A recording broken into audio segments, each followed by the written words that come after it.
This software sucks.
John, you said you can hear me, see me, everything looks good?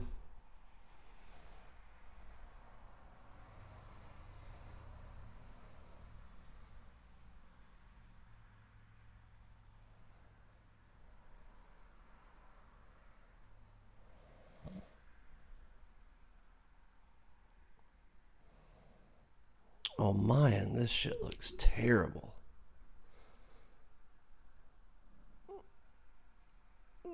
Like awful.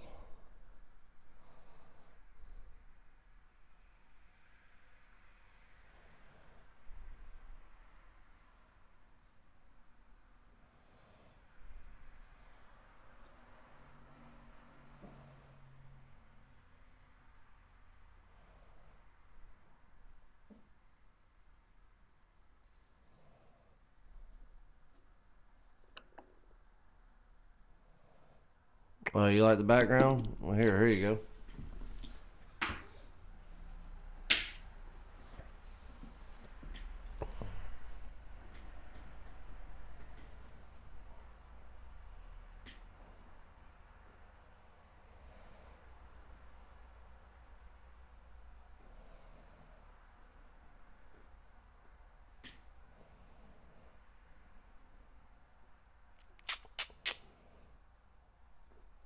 I don't know why it's so delayed on my end. It was not like that last time.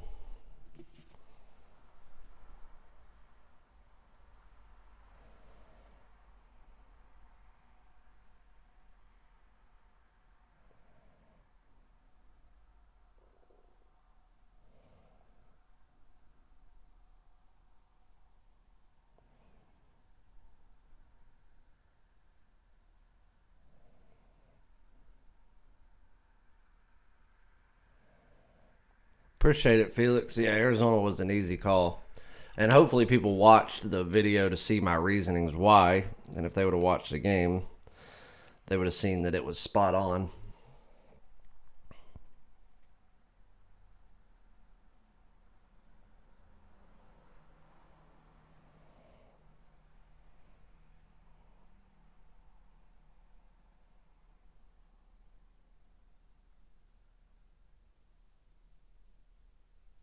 All right, maybe this is working. I don't know. It just seems really, really delayed and everything on my end.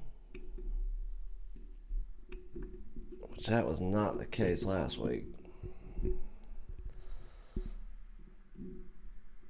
I cannot tell how many people are here, so I don't know how much longer I should give it.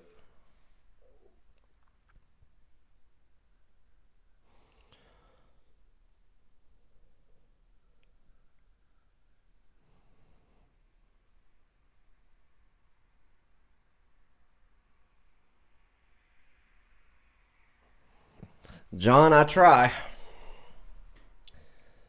Usually I just get a bunch of emails of people going, oh, your videos are too long. Well, then don't watch.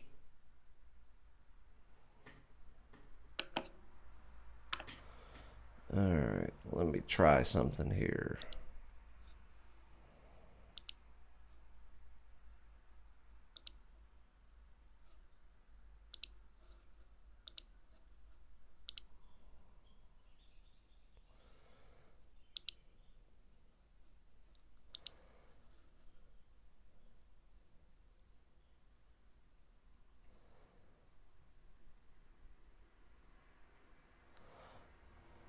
What's up, Mr. Gomez?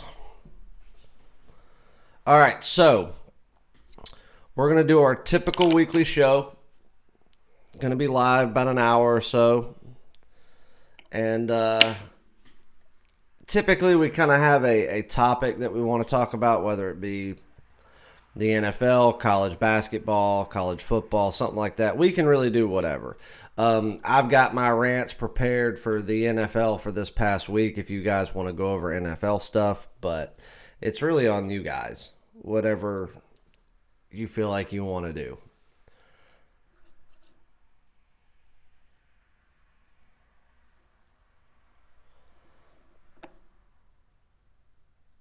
And while we're doing that,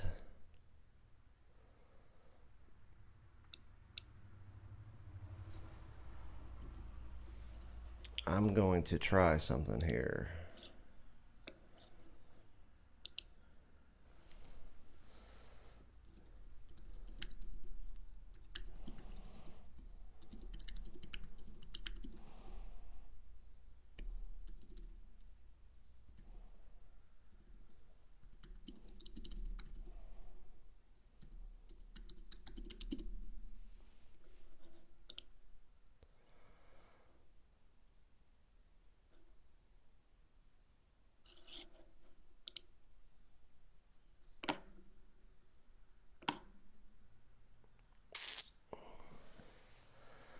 All right, does the stream seem okay?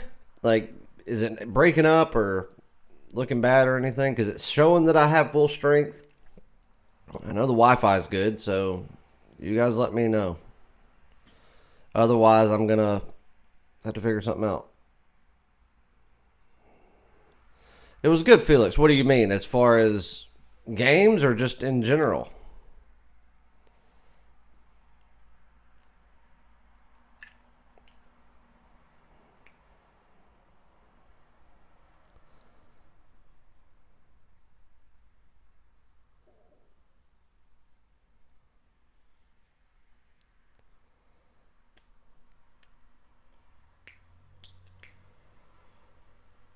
Oh, it was good.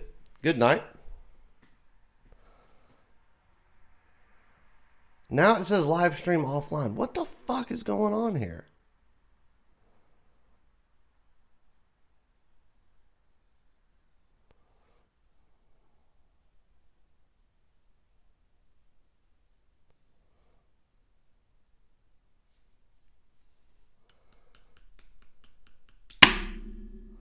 I do not understand why they had to change this. It used to be so easy to go live. Now you have to have 4 different windows open, and it's just stupid.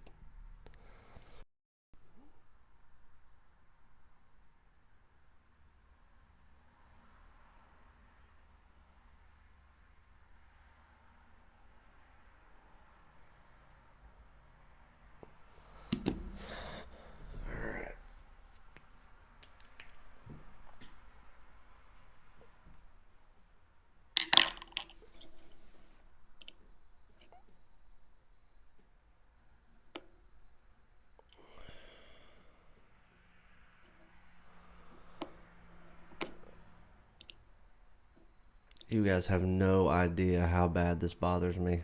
But let's get started. So, we've got some people in here. They'll start trickling in because we are live a little bit earlier than we normally go live. Oh yeah, John. I've got plenty of things to say about the Jets. But to be honest with you, it's probably a lot better than most people would think that it is. What do you want to talk about first? Do you want me to talk about... Oh, and by the way, before we get started, I have a window open across the room. And being that I live in the city, I mean, obviously there's traffic. I'm sure you guys can hear a little bit of it.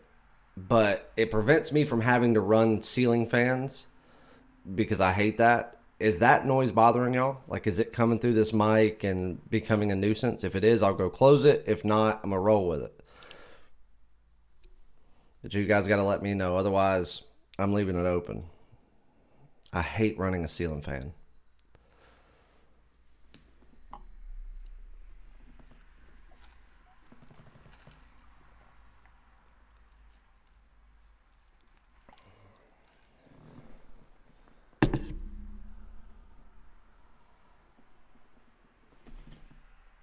Oh, Mez, everything good on your end? You're saying no as in you can't hear it. It's not bothering you?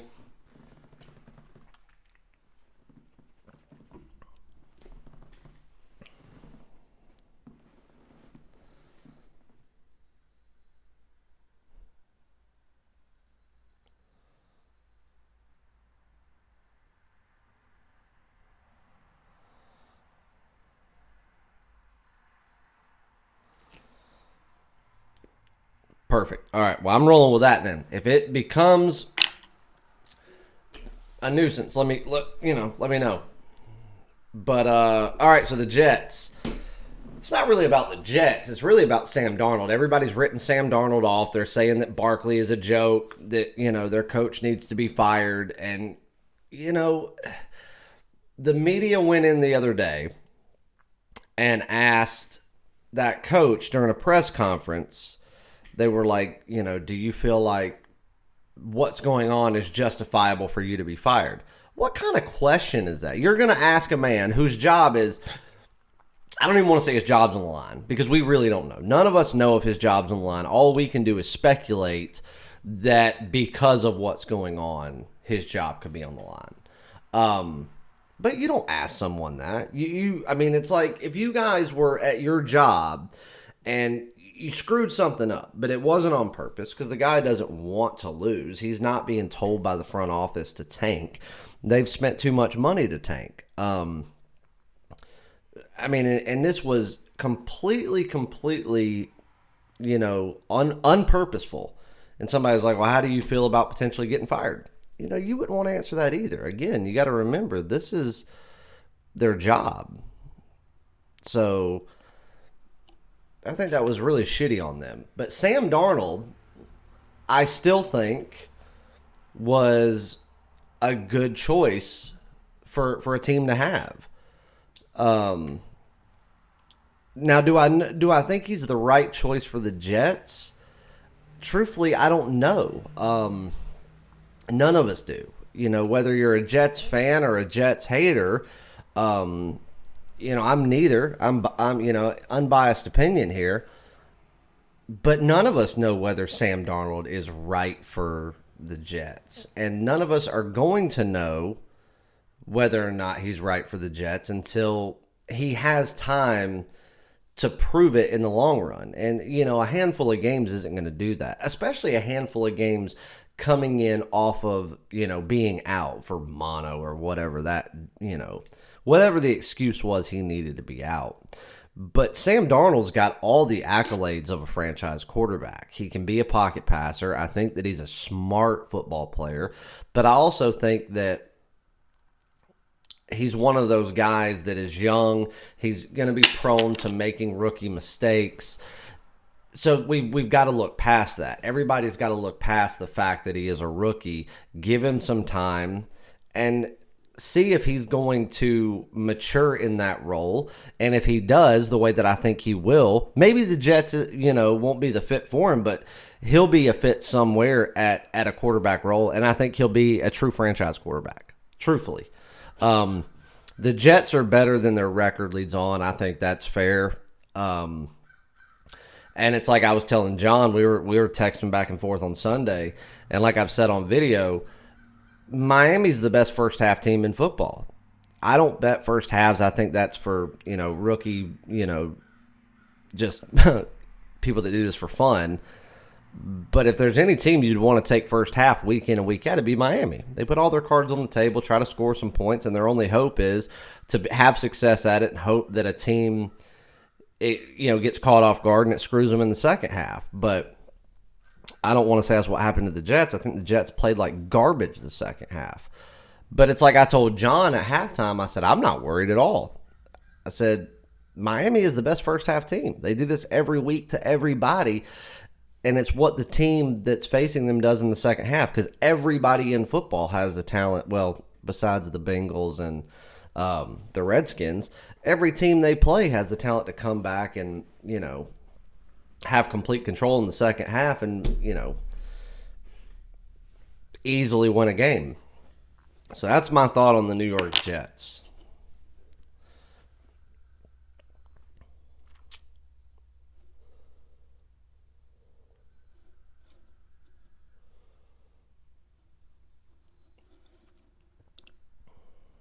Now, you guys tell me if you want to talk about another team, player, what you guys are interested in this week.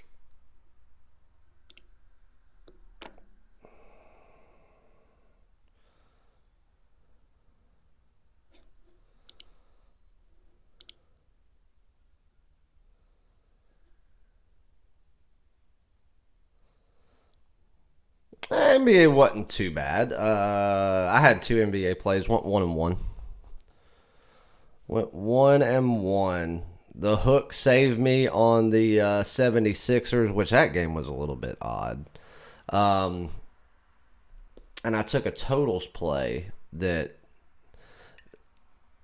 I'd say for 3/4 it was going the way that I wanted to. And then, for one side of the game, as far as one team, it continued to go that way. And then one team just decided that scoring didn't really matter.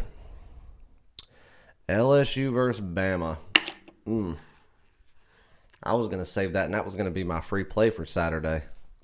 We can talk about it, though. I don't mind talking about that game.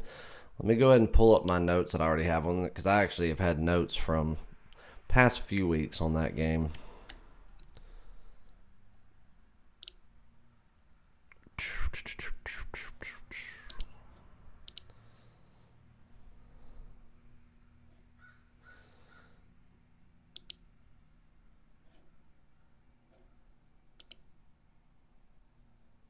What in the hell?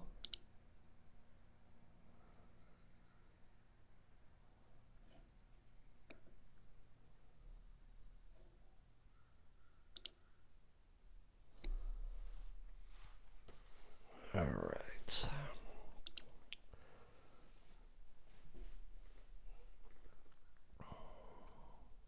Did I not tell you guys that Ohio State was number 1 and the committee would see it that way?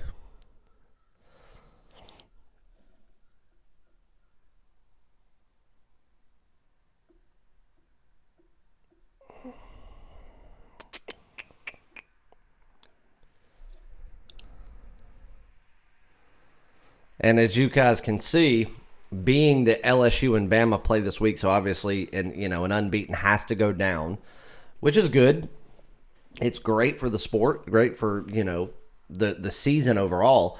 But I don't think what people realize is yes, the committee gave Ohio State number 1, which they should have.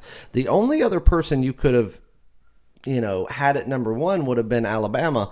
And if people want to give me their arguments about Clemson, I can surely, shut those down real fast and tell you why that there's nothing out there besides the fact that Clemson won a national championship last year that promotes them even being top 5, even though they are undefeated. But Ohio State, laying 42 to Maryland? That seems a little excessive. So I think now with Bama and LSU going up this week, knowing that there has to be, an unbeaten has to go down. So that top 4 is going to shift in some way, shape, or form, even if it's just moving the pieces.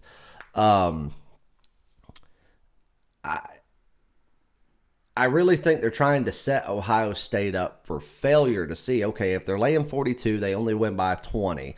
They're not going out there and doing it. If Bama wins, can we put them back number 1? If LSU wins, undoubtedly they'll go number 1, so on and so forth. So, I don't think there was any other choice but to go Ohio State based off of this season, which is what the committee has to do, is go off of this season, to give Ohio State number 1. But I think in the back of all of their minds, they were like, we don't want to give Ohio State number 1, and we want it to be Bama or LSU. So the only thing we can do is wait till the Bama-LSU matchup goes and hope that, Ohio State starts not going out there and living up to the potential that they are given. 42 is a little excessive. Can they beat Maryland by that? Yes.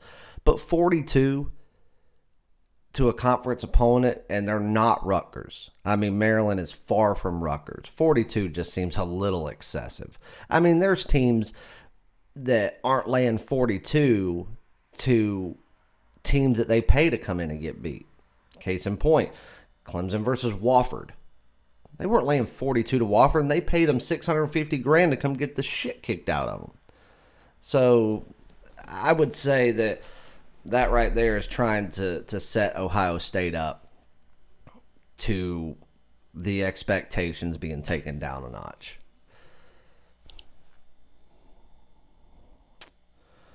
All right, let's see what we got. I think one of the best games on the board is going to be App State versus South Carolina this week.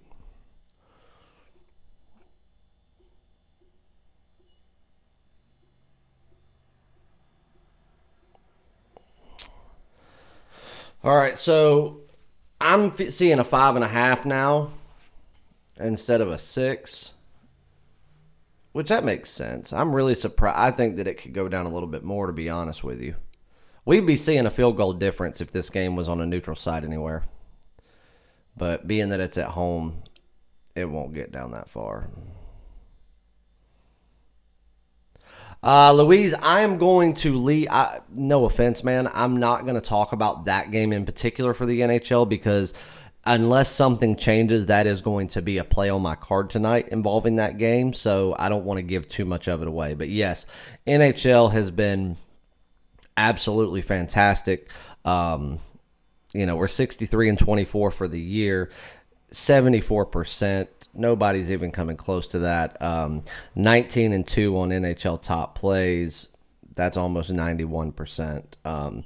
And the NHL season is discounted 50%.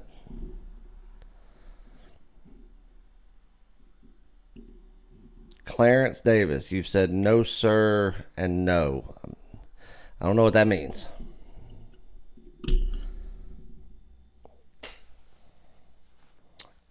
Appreciate it, Louise. I mean, yeah, I'd love to talk about that game because I love it. I just don't think, it's fair to people that pay to get that action because obviously if I start talking about it, it's going to be obvious what side I like.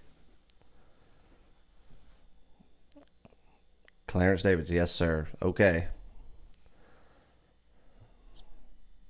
Want to elaborate as to what the yes sirs and no sirs are about? It's good? Okay.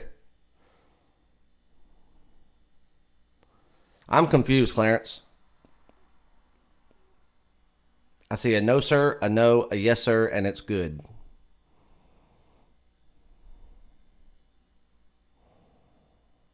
And I have no idea what any of it means.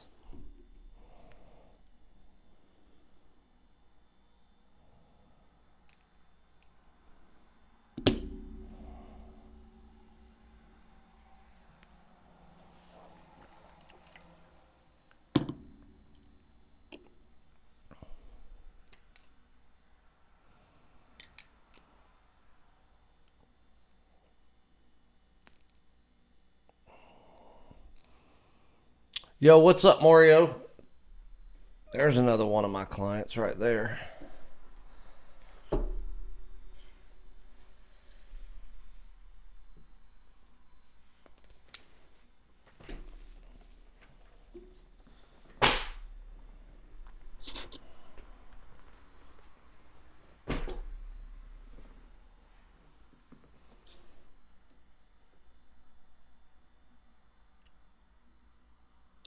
All right, so Bama LSU. That's what everybody wants to talk about. Bama LSU.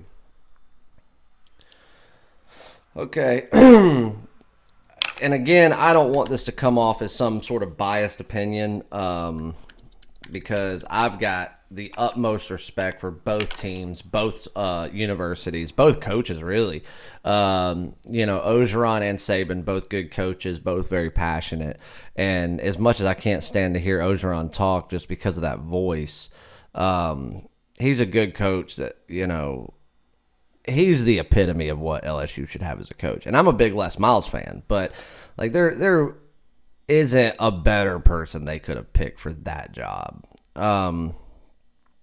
Just in my opinion. But then again, I don't think they should have let Les Miles go.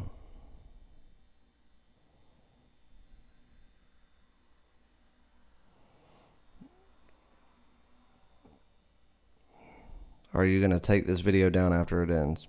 Chad, I don't ever take a video down after it ends. They are always archived.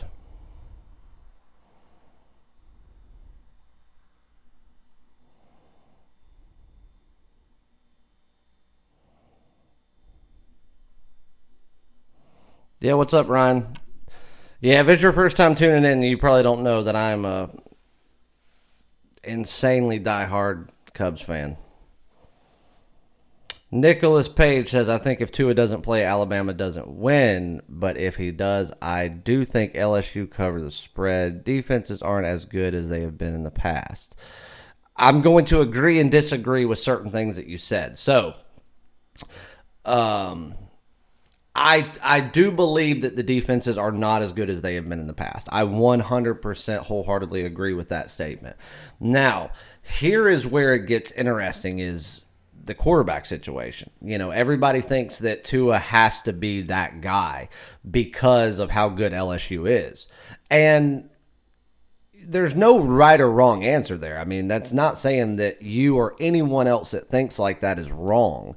But I almost feel like there's so much hype around whether or not he's going to play or not play that everybody's already got it in their head that Alabama cannot be a champion or an elite winning top 5 team without him. I think that Nick Saban quietly proved why he is the Bill Belichick of college football the first game without Tua. And look at the domination Alabama put onto the field. Now, granted, it's not like they were playing a great team, but they weren't playing a team that should have been beat, that could have, they'd have had 15 more minutes. They could have beat that team by 100. And I think that everybody's so wrapped around what the media puts on these kids, Tua, and, the same thing went on with Jalen Hurts, with Kelly Bryant, Deshaun Watson, all these guys. They're treated like they have to be Tom Brady or Russell Wilson. These guys are still kids. They're all mistake prone because they are kids. And they're all prone to do great things. Let us not quickly forget that Nick Saban doesn't bring in a quarterback. An offensive-minded man. Don't get me wrong. He's always had great defenses. But look at who he's had on the defensive side of things. And him being an offensive-minded coach and always having a fantastic offensive coordinator and assistant coach, Kirby Smart, Lane Kiffin, those guys. Your backup quarterback, just because we don't know anything about him because we have no reason to know anything about him yet, doesn't mean that he's not a tier above the rest of college football because he does play for Nick Saban. Nick Saban isn't going to go out there and say, well, he's a backup, we may not use him. No, Nick Saban is out there and has him in the event that he has to use him. Nick Saban's not going to go out there and say, well, my star quarterback gets hurt. Oh, well, we'll just give up on this season. Hell no. Nick Saban wants to know that his backup, his third string, his water boy could go in and still compete week in and week out to be the best team in college football. I like Bama too. I really do. Ryan, I'm with you on that one. And it's not that I think that Bama is just so much better than LSU. The factors that we have in this game, which make me like it even more, are, number one, Alabama's at home. That does mean something in the SEC, especially in a game like this. I like that it's a daytime game. That's what I really, really like. And here's the thing. If this game was being played at night, this would be a whole different ball game. You would be talking about the media being even bigger into it, the fans being even bigger into it, plus they'd be shit-faced drunk. But you've got a game in Tuscaloosa with, let's face it, Alabama is going to be in the college football playoffs, win or lose this game. Unless they are a two-loss team come after the SEC championship, Bama's going. Whether Tua plays or not, I think that home field advantage, coaching advantage, because Orgeron's still not Saban, and the fact that I think everybody's focused on this Tua situation, that if he plays, then LSU's going, fuck. Now we've got to go up against the guy that the whole world thinks can beat us. But if he doesn't play, they're going to get a little bit too comfortable, too cocky. Everybody's going to think, okay, LSU's got it. And Nick Saban's waiting in the wings going, you have no idea what I've prepared for this and have been preparing all season. So I got to roll with Bama on this. I don't love the 5.5, but if I'm going to be forced to pick this game, I'm going under 62.5 or 63, whatever you can get it at. And I'm going to take Bama 5.5. I would wait on this game, though, because you need to see how the money comes in.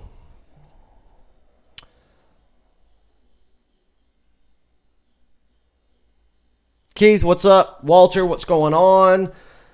Clarence, the under 49 in the Chargers game. At first glance, I like it, but I still got some work to do on that game. That may or may not be on my card tonight, so I don't want to just give you random thoughts. But yeah, at first glance, I agree with you. But the thing is, you never know with a Gruden style offense. You never know. But I'll tell you this, Walter should know this. I know John Brady knows it. I think Walter's on that package. Walter, did you get my preseason win total package? That big, huge package I released with all college and NFL premium preseason win totals. Did you get that? For some reason, I think you're on that.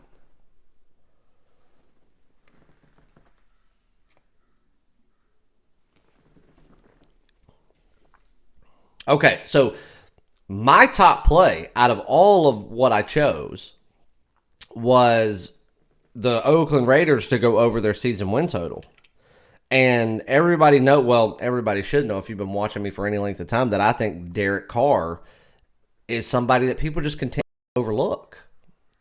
Derek Carr is a good quarterback with a good head on his shoulders, and he's a smart quarterback. He thinks like a quarterback, like a Brady, like a Peyton Manning. And people don't realize it because he's young, and he obviously is with a team that hasn't set him up for success. Yeah, over 5.5 wins. Oakland Raiders. That was my top preseason win total prediction for all of football, college and NFL combined. And, I mean, every week I love it more and more. Like when they beat the Lions this week, obviously that was on the card. Yeah, and he is a good dude. He really is. I don't know. I mean, obviously with the Chargers playing Green Bay this past week, the Raiders having a hard-fought game against the Lions, this is going to be a tough matchup. The Raiders are a better team than the Chargers. I wholeheartedly believe that. But it's also going to come down to Gruden.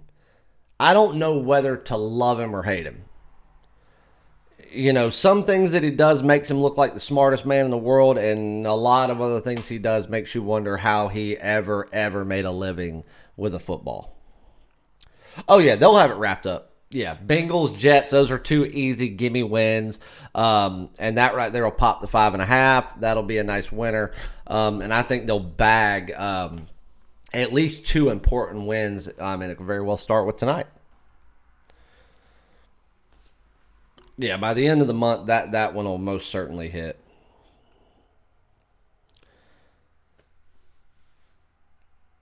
Walter, you asked me, do I think Penn State can beat Ohio State? Yeah, I think they can. It's will they?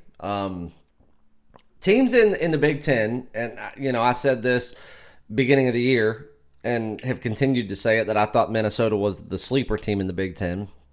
And here they are. They're still in it. Could very well be competing in the Big Ten championship. I think Minnesota, Michigan, Ohio State, and Penn State are one of those teams that on any given week can win or lose. Besides Ohio State, I don't think they could lose on any given week. I think they would have to beat themselves. being that Ohio State's playing at home, then do I think right offhand? Do I think Penn State's going to beat them? No. Look at what Penn State and Ohio State have done for the season. Look at mistakes that Penn State have made to have games closer than they should have been. I think Ohio State is undoubtedly the better team there, but Penn State's one of those teams where you overlook a team like that, not only will they come out and beat you, they'll embarrass you. And it doesn't matter whether you're at home, whether you're in your living room. It doesn't matter. You cannot overlook Penn State. So what Ohio State has to do, and see, here comes that, going back to that Urban Meyer mentality. Urban Meyer never overlooked anybody. He could be playing Michigan, the next week and have Bowling Green, as a gimme the week before. He's not overlooking Bowling Green. He's got to be out there looking at every team as if that was the team that could ruin their season. That has always been an Ohio State mentality and should be the mentality of every team. But most definitely it's been so for Ohio State. And Urban Meyer was the poster child of focus. I think that Urban Meyer was, if there's anybody that you could argue was a better coach than Nick Saban, it's Urban Meyer. Go look at his stats. It'd blow your mind. The dude just didn't lose. He did not lose. Even back to his Bowling Green days. His Florida days, his Ohio State days. Dude did not lose. And he did it in dominant fashion. And as far as a recruiter, best damn recruiter I've ever seen.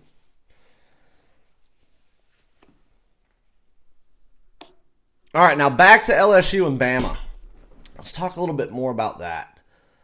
Let me hear from someone that's backing LSU to win outright, not just taking the points. I want somebody that thinks Bama's gonna, or that LSU is gonna win outright, and I want to know why.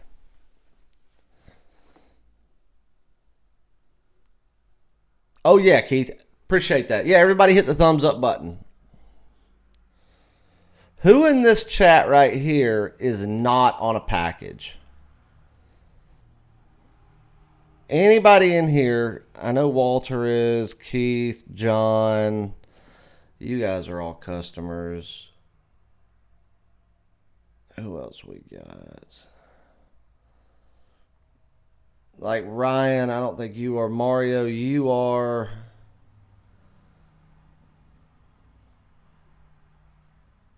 All right, Keith, so you are not.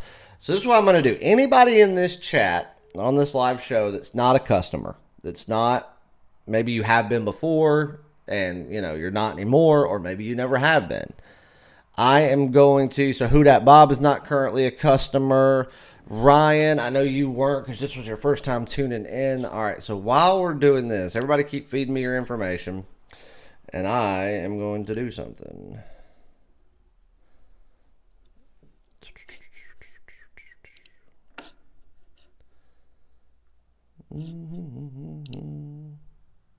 And I'm not ignoring you. I'll be back with everybody in just a second.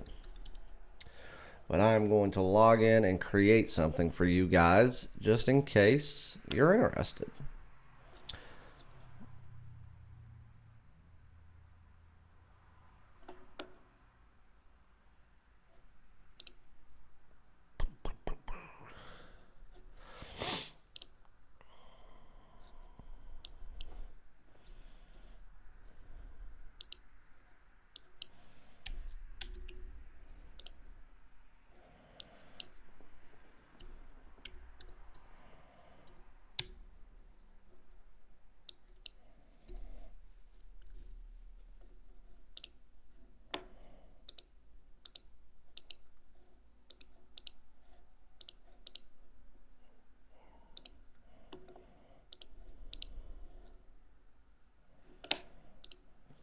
All right.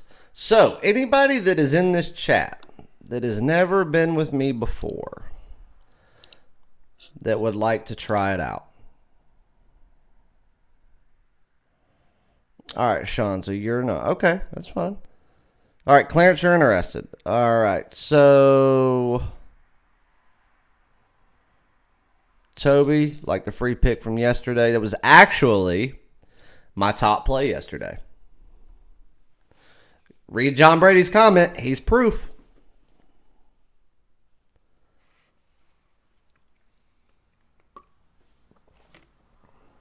So what I did, anybody interested in trying me out or, trying me again for 1 week, my 1 week is $99, 7 days. You get every premium and daily top play. Obviously, if I have, a play of the week or play of the month, play of the year type thing, that's not included. But every daily top play that I have, every premium play that I have in all sports. So you're going to get NBA, college basketball, NFL, college football, and NHL, which is the best in all of the industry by far. You can get that for 7 days for $99. But since you guys are in this live show, any of you that want to use this, and this is obviously geared towards new customers, never been with me. Maybe you've been with me one time for a few days and want to try me again. But I'll tell you this, anybody of you that have been with me before and you're not already on a long-term package, which I know like John is, Walter, people like that, if you want to try me out, I'm going to give you a coupon code. That coupon code is NEW10. So NEW, so like a new car, all in capital letters, NEW, all in caps, and the number 10. NEW10. Go to the website, chasewins.com, go to the purchase page. You'll see a sale. It says sale 7-day consulting package, $99. Click on it. Fill out your information. If you already have an account, good for you. And then it'll ask you before you purchase, do you have a coupon code? Enter that. It will give you 20% off. So you get $20 off. And that's for today and today only. So now you're going to be able to get a week for $80. All right? I mean, seriously. It's just over $10 a day. And I'm a high volume player that plays all the major sports. And again, in the last 10 days now, 11 days, we've only had 1 day where we didn't turn profit. So you guys can use that. And I'll tell you this, if there's anybody in here that has been with me before, maybe you're currently on a week package or, maybe you're on a month package. If you guys want to use that coupon code, you can. You can get the discount on the week, and your week will just start when your other one ends. But at least that way you can take advantage of the $20 discount. So it kind of goes for everybody. But obviously it's geared towards getting, new people to try it out. Yeah, so Keith, I mean, that's just a way to, like I said, that's not trying to cram, a year package down your throat. That's something that, if you've never been with me before, I would rather you sign up for a week package. See how I work. See how I operate. See how my website works. That way you make your own decision, man. And that way, once you see how a week goes, and you like it and you want to continue, then yeah, don't keep buying week after week after week, because then you're just going to spend more money than you have to. Go jump on a month package. If you still like it after that and you're like, okay, this is what I want to do long term, then yes, spend the money for a year package, because you will save a ton of money by doing it that way. I have people that buy from me a week package every Monday like clockwork, and I keep telling them, you could save money by doing it this, but hey, that's fine. Like, I don't care how you want to do it. If I'm helping you make money, that's all that matters. So, but I do like to let everyone know, I mean, if you can save money, saving money is making money. So, basically, you can get a full week for $80, man. Just over $10 a day. I tell you what, I'm going to do one better. Use that coupon code, get it for $80, you're going to get 8 days. That's today only, guys. That coupon code is not going to work after midnight anyway, but I'm not going to offer this. I don't care if you're with me and you're on a week already, or you've never been with me before, whatever. You sign up, you use that coupon code today. You're going to get 20% off a week package, and you're going to get 8 days instead of 7. So you're basically getting $80 for 8 days. That's $10 a day. You will not find anything in the industry better, especially with somebody that wins at this rate. So make sure you use it. Coupon code NEW10, capital N, capital E, capital W, and the number 10.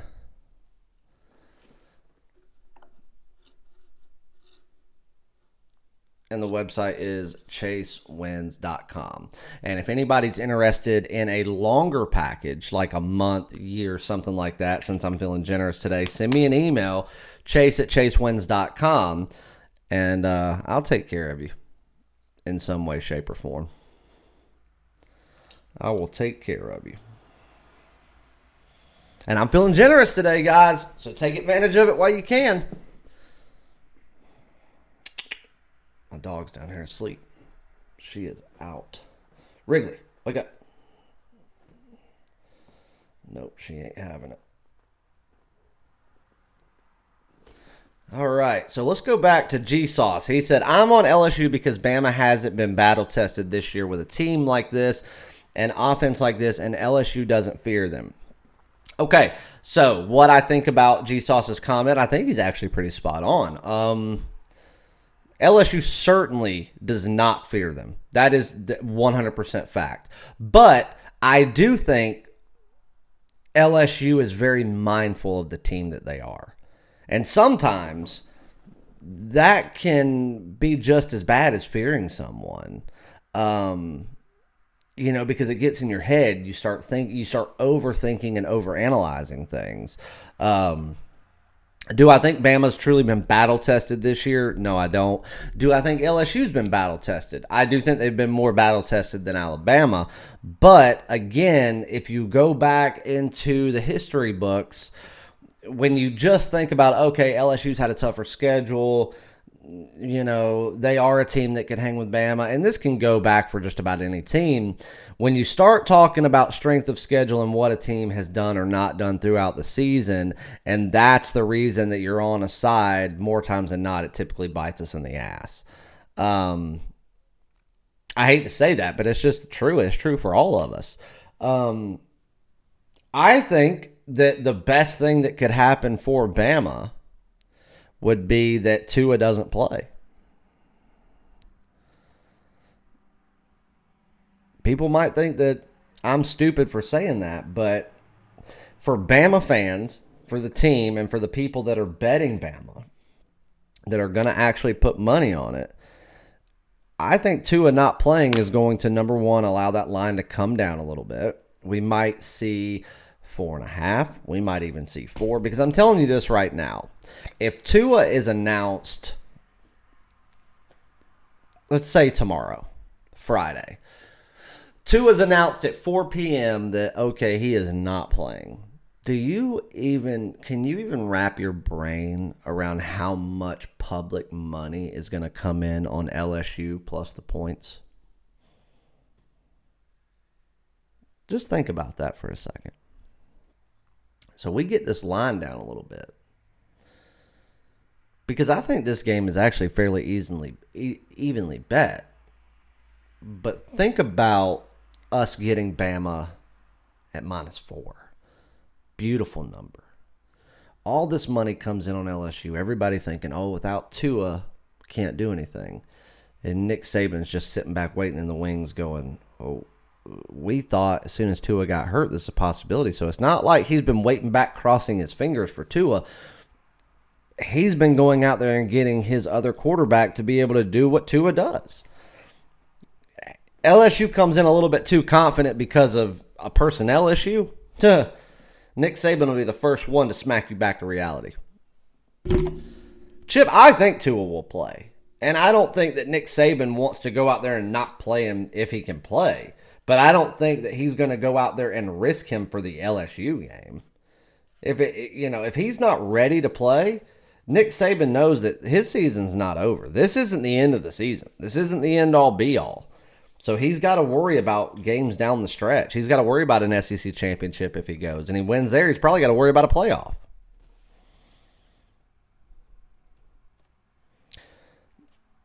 LSU has the edge on special teams from what we've seen. I don't truly think that LSU is a better special teams team than Alabama. But from what we've seen, I would say yes, but then again, let's go back to G Sauce's comment, and they're not battle tested. They haven't had to lay the cards out on the table. They haven't had to show their hand on special teams. I'm hoping that. Well, I'm twisted. I hope that he plays so that line will kind of stay where it is. There, and if it jumps way high, then I'll hammer LSU. But I don't know. To be honest with you, I don't care who wins the game. I think this is just a great game for the sport this week, and as of right now, I have no money on it, so I'm unbiased.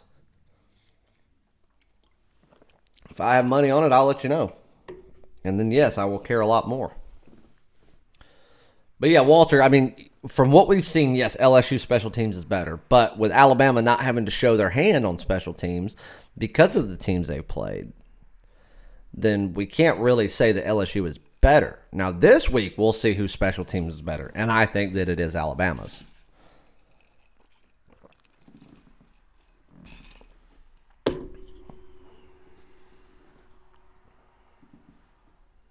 Wake up.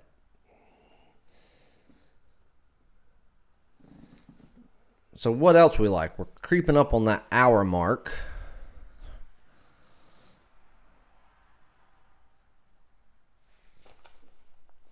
I'll tell you what I'm going to do.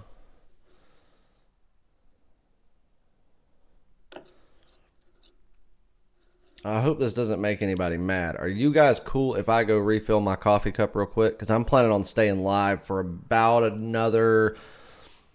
Hell, let's go for another 20 minutes or so. You guys mind if I run out of here and refill my coffee cup and just leave you with an empty screen for a second? Is that going to piss anybody off? Garcia says go for it. Well, then good. Garcia's the one that I'm rolling with. Thank you, Chip. I'm telling you, that was actually my top play. Now, obviously, I won't ever say that if I had to give it out as a free play that it is the top play up front because it's just not fair to the people that pay for it. You have customers that specifically buy stuff like that, then I have to respect that. But every once in a while, I'll throw a top play out for free, and last night that was it, and it was in no question.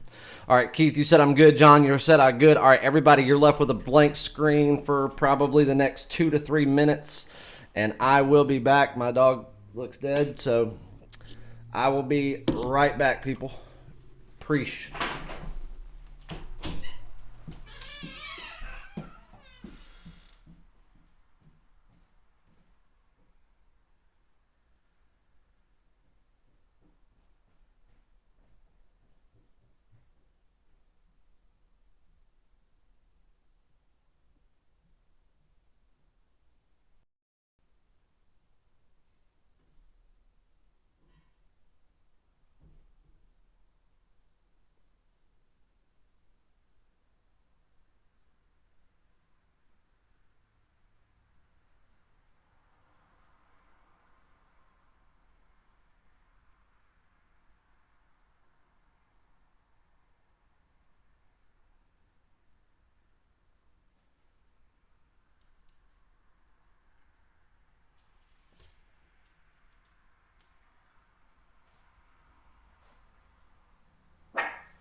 Oh. All right, I'm back. Look who's awake. Dead to the world until I get up and move around. All right.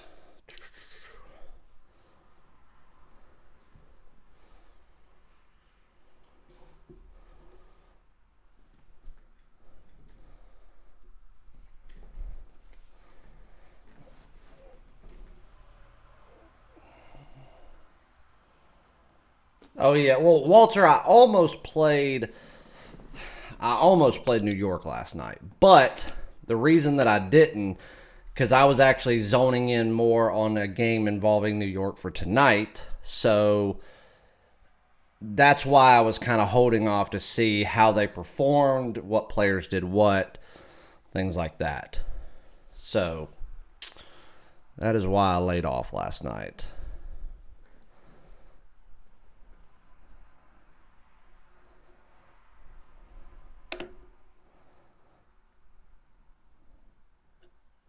G-Sauce, I will never wear a Sox hat.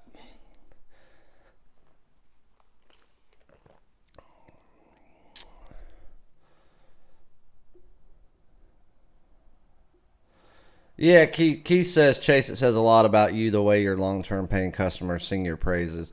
Man, that's my goal. I can get on here and brag and boast and do whatever I want to every day. And, I mean, sure, it can work out for me, but people buy from people, number one. And word of mouth is the greatest form of marketing anyone could ever have. So better than hear it from me, better than hear it from, just my record or what I do. Take it from someone who spent a lot of money to be with me long term and is with me every single day, through the good times, through the bad times, showing you that the bad times are short lived and very few and far between. And, the money's there. It speaks for itself.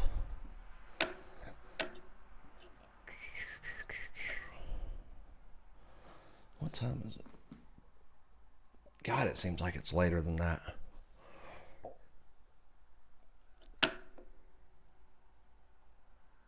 But what's funny, hey, G-Sauce, you said something about a Sox hat. So, no, absolutely not. I would never wear anything White Sox related. But I actually do have a good bit of White Sox memorabilia because I've got some Shoeless Joe Jackson memorabilia back from his White Sox days. And I also have a couple of bricks from when the original Comiskey Park was torn down. Those bricks are from like 1905 or something. Garcia, I don't have an NFL package for just a weekend. If you wanted just a weekend package, go in, buy the 3-day package. I'll give you the 4th day free to give you through Sunday so you get them.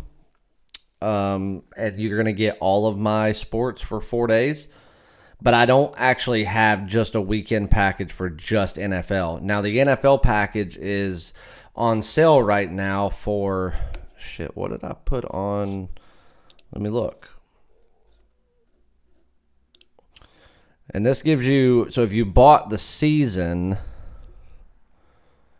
you would get, it's $500 and you would get the remainder of the regular season, the entire postseason, the Super Bowl, everything, every premium and daily top NFL play that I would have from now until the Super Bowl is over.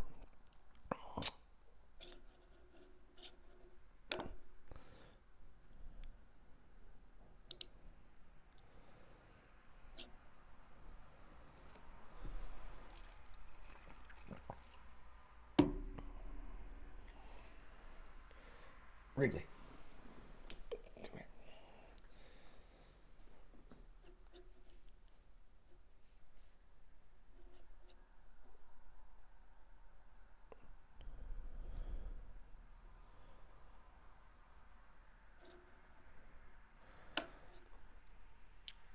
Let's look at what we've got for tonight. Maybe I'll toss you guys a free play. Let's see if we've got any line movement.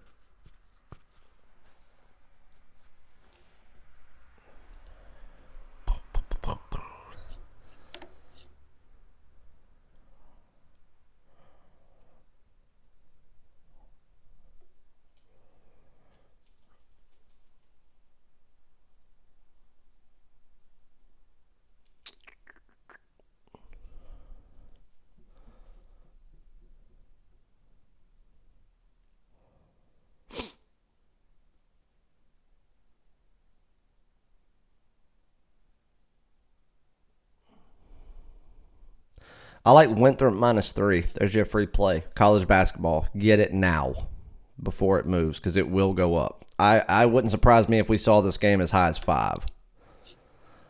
Winthrop -3.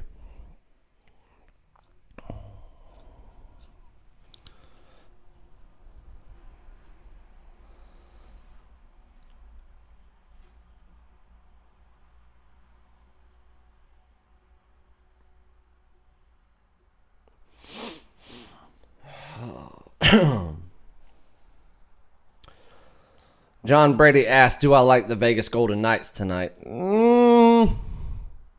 Kind of. I lean more towards the over in that game. Toronto is a good team, good offense.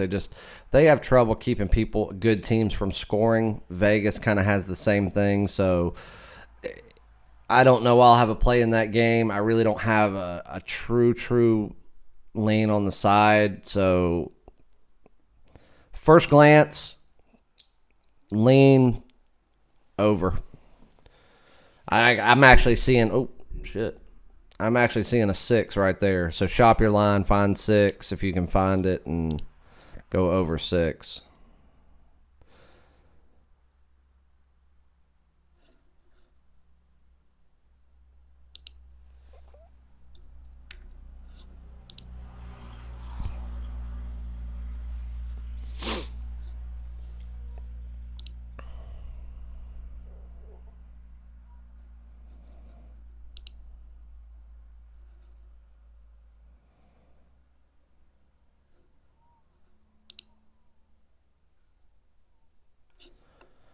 What else do we have tonight?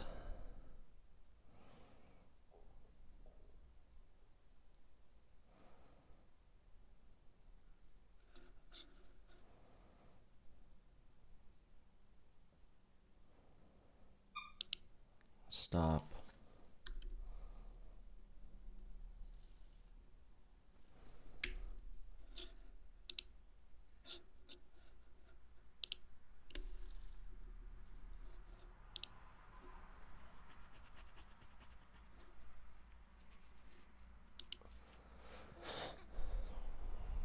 There's a lot of lines that are shifting right now. Which just kind of tells people why I don't post plays super early. I always want to watch line movement. I like to see where money's going, and if there's big money coming in, why there's money coming in.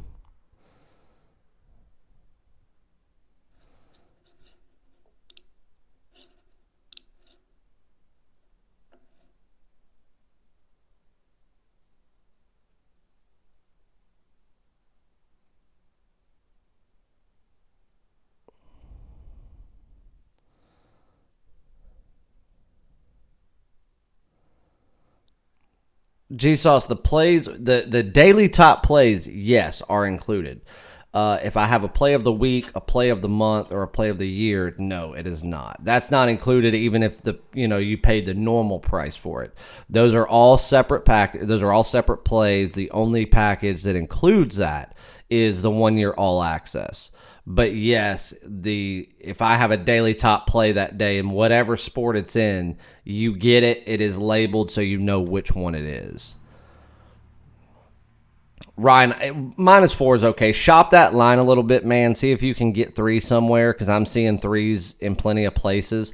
But -4 I don't hate. I mean, I don't bet the farm on it, but I like it still.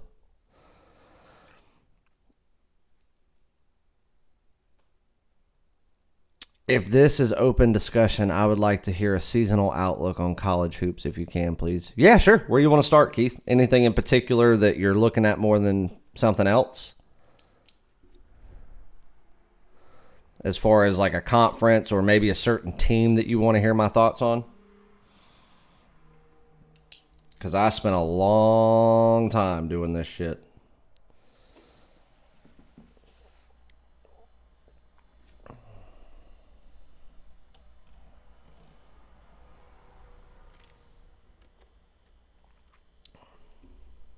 Ooh, Kentucky.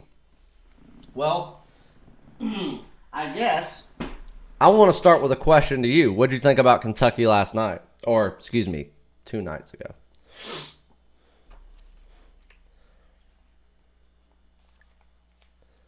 Because I think that they looked good. But that one and done mentality, I think, hurts them. What's wrong with our Bears? Matt Nagy's a moron who won't take responsibility for anything.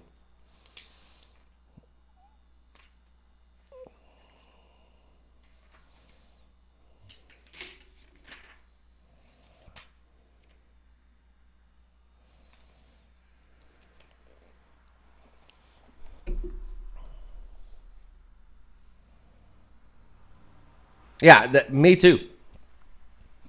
I think Kentucky. All right, so here's my outlook. So you bring up Kentucky. So let's shift the conversation a little bit. Let's talk about the SEC. I think that based on my power rankings for the beginning of the season, based on the way that I truly interpret the year to go. Now, again, it's up for interpretation because we have to take into consideration if somebody gets hurt, if somebody gets suspended because, I like John Calipari. Don't ever take this as me saying that I don't, because I truly am a Calipari fan. But let's face it, his players are prone to doing stupid shit. Fair enough? You go from a high school kid in a small town somewhere, or maybe, from a big city that all they do is play ball. Now you're being looked at as, one of the best players in college basketball, a top NBA prospect. I mean, that's just what Calipari does. He breeds NBA players. Saying that Kentucky stays healthy, saying that nothing out of the ordinary happens as far as people getting in trouble or things like that, then I think that Kentucky finishes out the regular season number 1 in the SEC.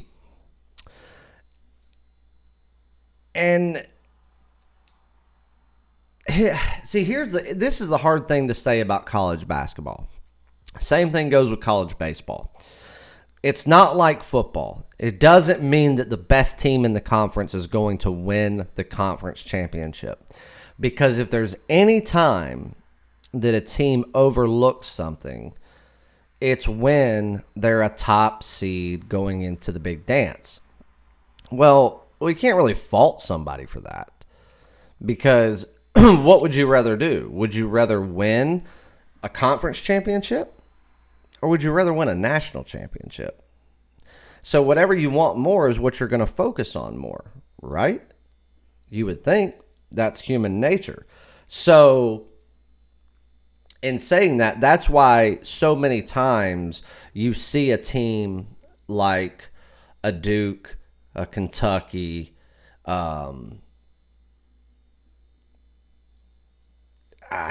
else can I use? A UCLA. That's why you see them so many times not win the conference when they're undoubtedly the best team. So, do I think Kentucky should win the SEC? Yeah, I do. But Calipari's don't care about that SEC. So, I'm telling you right now, here's my prediction. And we can't call it preseason because the season started.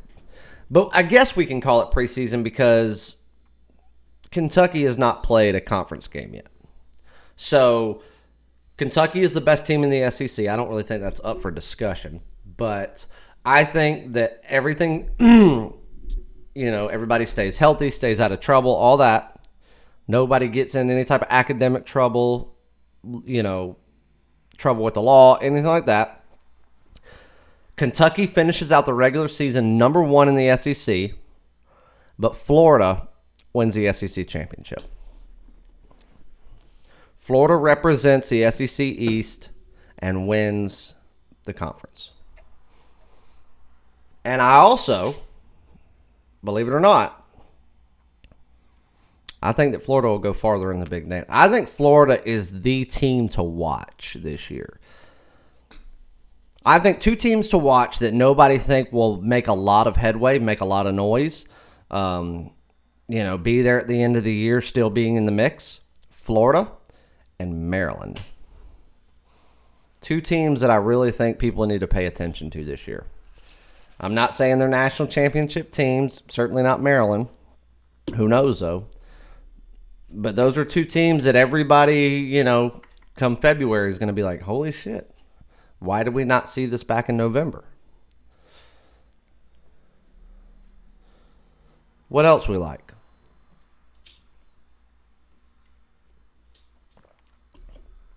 Hey, where are you going?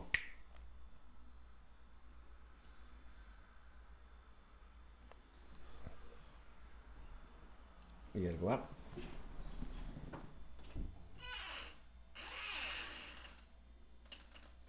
Go out. All right, or don't.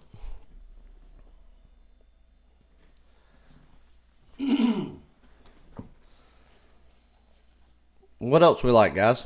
We still got a couple minutes. Probably gonna go for about another. Oh, stop trying to jump. Do I have some liquor in what cup? In this cup? No. It's coffee, man. According to other people, I've probably done smashed about 10 beers this morning. I've never been a big liquor drinker. I'll drink it from time to time, but I'm not a liquor guy. If I'm going to drink, yeah, I figured as much. If I'm going to drink anything, it'd be beer. Which even then, I don't do a lot of. I've had my days, though, that's for sure.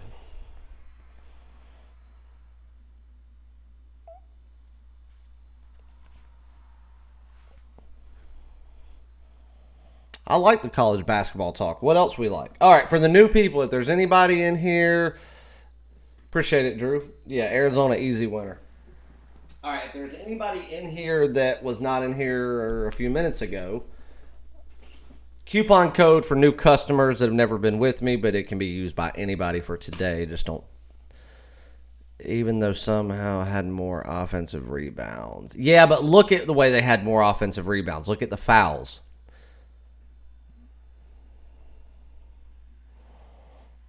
Drew, sign up today. I'll give you Sunday for free. Or if you want to sign up for a week, use a coupon code NEW, N-E-W, all in capital letters, and the number 10, so new 10. You can get 7 days for 20% off. So it'd be $80, and I'll give you the 8th day free. So anybody that wants to use that, go to chasewins.com, click the 7-day package for $99. Coupon code NEW, N-E-W, 10, all in capital letters. I'm going to type it in here so everybody sees it. That'll not only give you 8 days versus 7, but you'll get 20% off of it. So you're basically getting 8 days for $80, $10 a day. How can you beat that shit?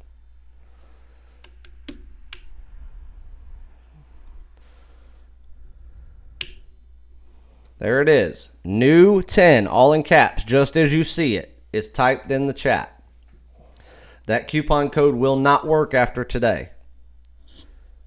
And if you are interested in a longer-term package, a month, a season, a year, something like that, shoot me an email, and I will take care of you in some way, shape, or form. I'm feeling generous today.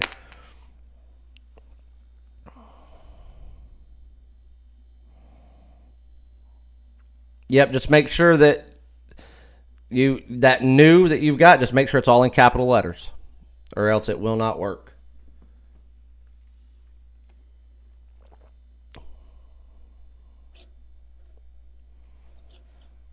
And let's check on something here.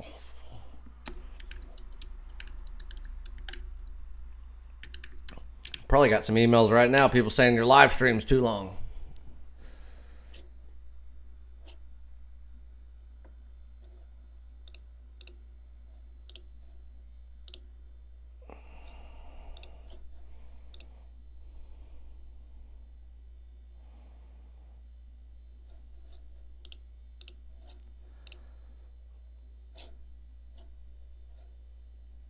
All right, it is 11:03. I'm going to run until, let's run another 7-8 minutes. Then we'll call it a day because I got a lot to do to get plays out and stuff. Anything else you guys want to talk about college basketball wise? Somebody give me another team or another conference. Let's go over that and I'll give you my thoughts on how I think it'll end up.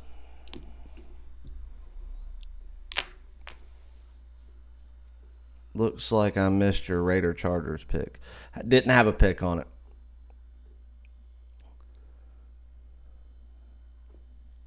It may be on my card tonight. That's why. Plus, I haven't finished breaking it down yet.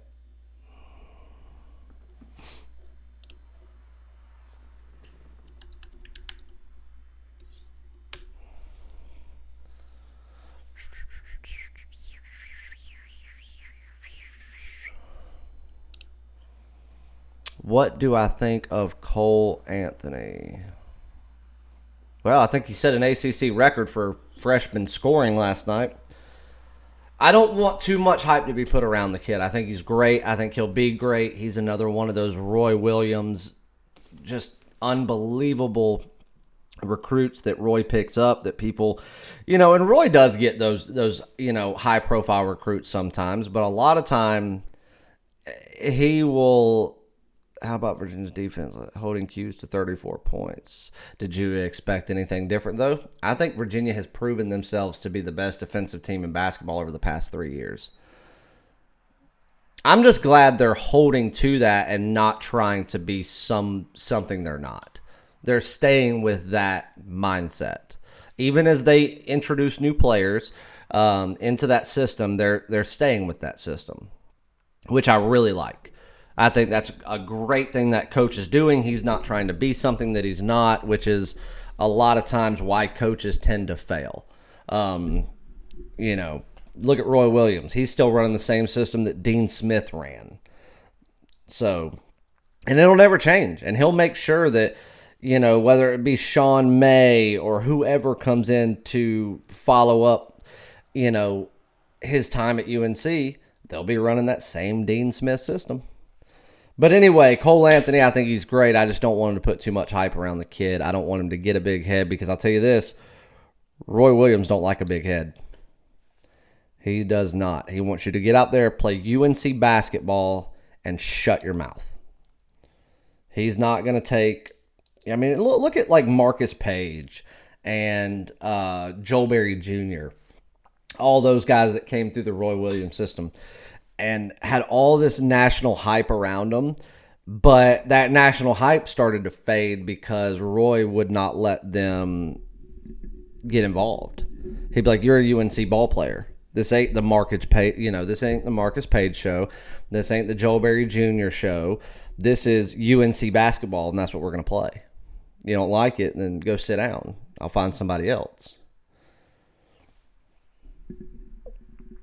That 2-3 zone that I hate and love so much that UNC runs. Sometimes I'm like, I just run 3-2. They run 3-2. That 2-3 that I wish they would run sometimes just to have more power down low. But you will never, ever, ever see Roy change his ways.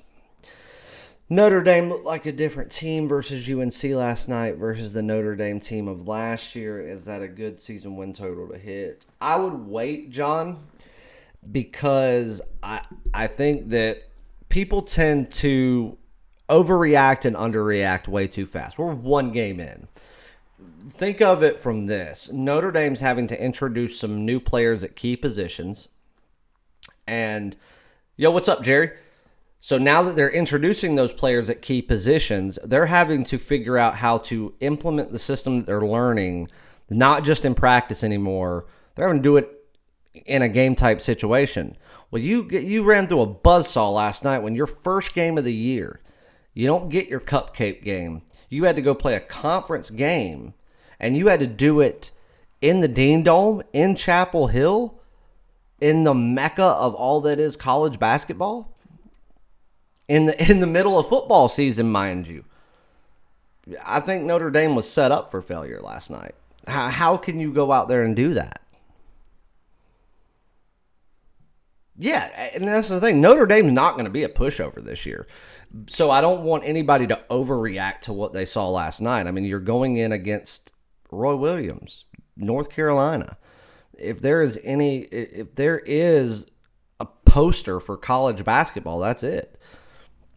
You know, if you had to define college basketball with three names, two of them would be coaches, and it would be Roy Williams and Mike Krzyzewski. You could take out Roy Williams and put in Dean Smith because that's the one who started it all. But you're not even talking about players. You're talking about coaches.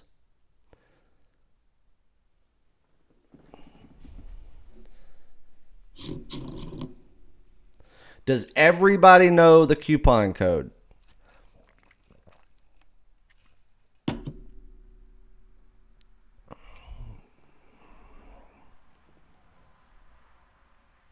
Yes, sir, Keith. Keith, if you ever have any questions on packages or anything, man, shoot me an email, and I'll help you where I can.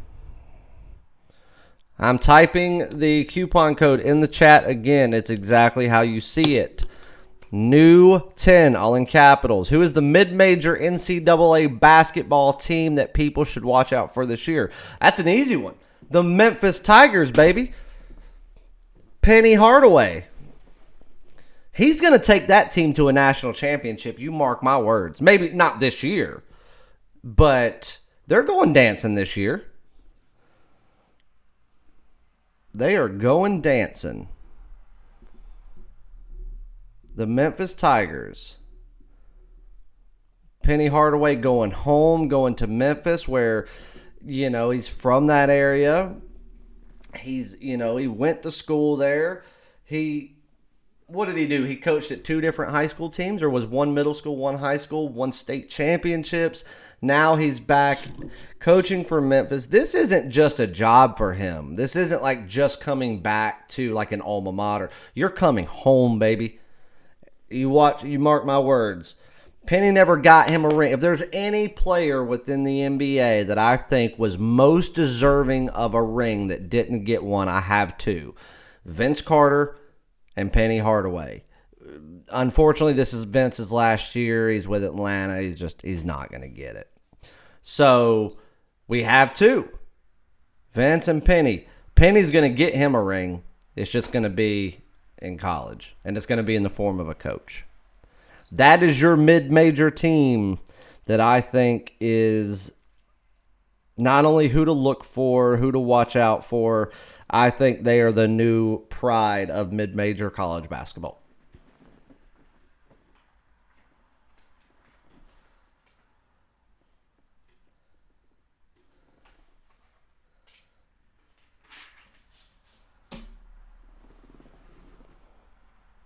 What else we got, guys? Let's run it for another minute or two. Mr. Stackhouse. One of the coolest stories I think that I've ever heard about Jerry Stackhouse. Everybody knows that I'm a Tar Heel guy, but everybody knows Christian Laettner, yada, yada, yada. I don't hate Christian Laettner like, most every Carolina fan on the planet does. But there was a time where Jerry Stackhouse and Christian Laettner were playing on the same NBA team.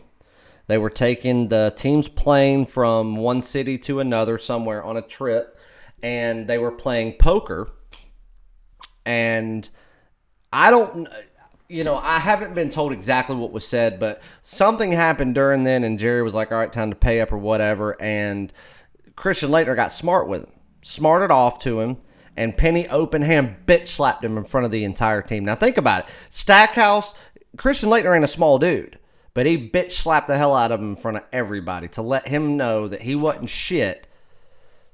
And can you touch base on NCAA basketball rule changes? What are you talking about as far as like the basic stuff, like 3-point lines, or are you talking about something specific? Whoa.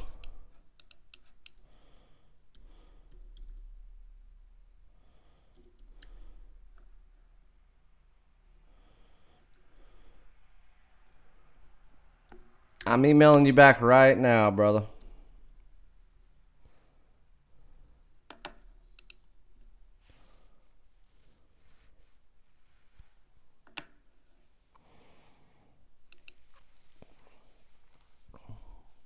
Give me 1 second, Jerry. Let me finish sending this email.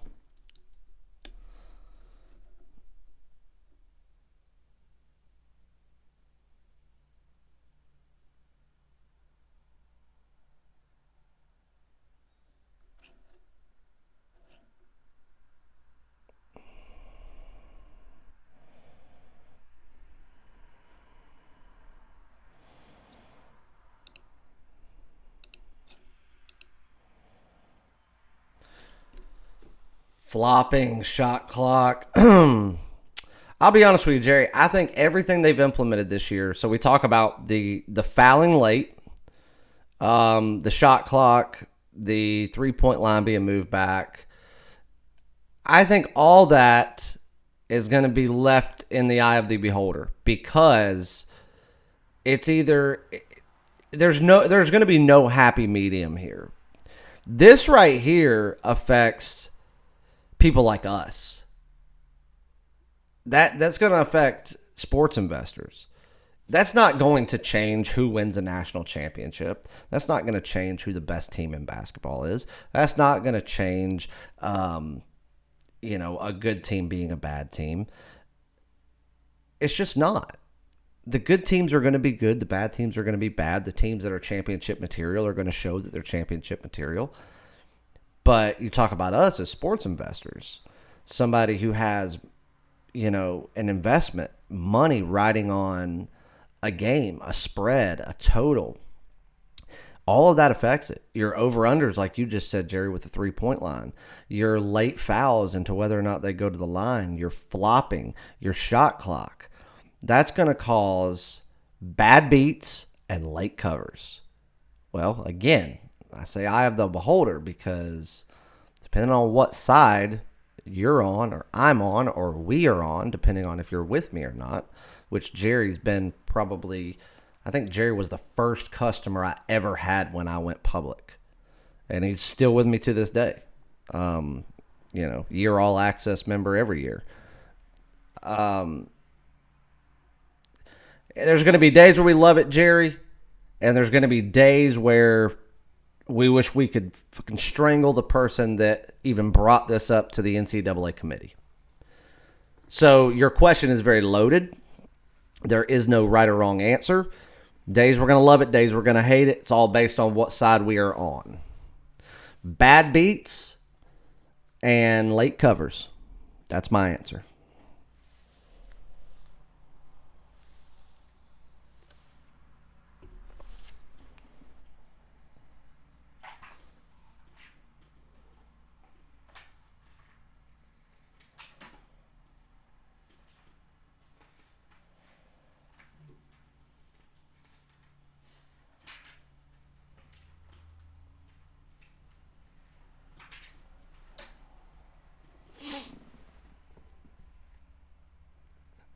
If my Clemson Tigers keep winning, they won't. I don't get it. If my Clemson Tigers keep winning, they won't make the top 10. Are we still talking about basketball? Because there is certainly something that goes on at university that involves winning, and it's not on hardwood floors.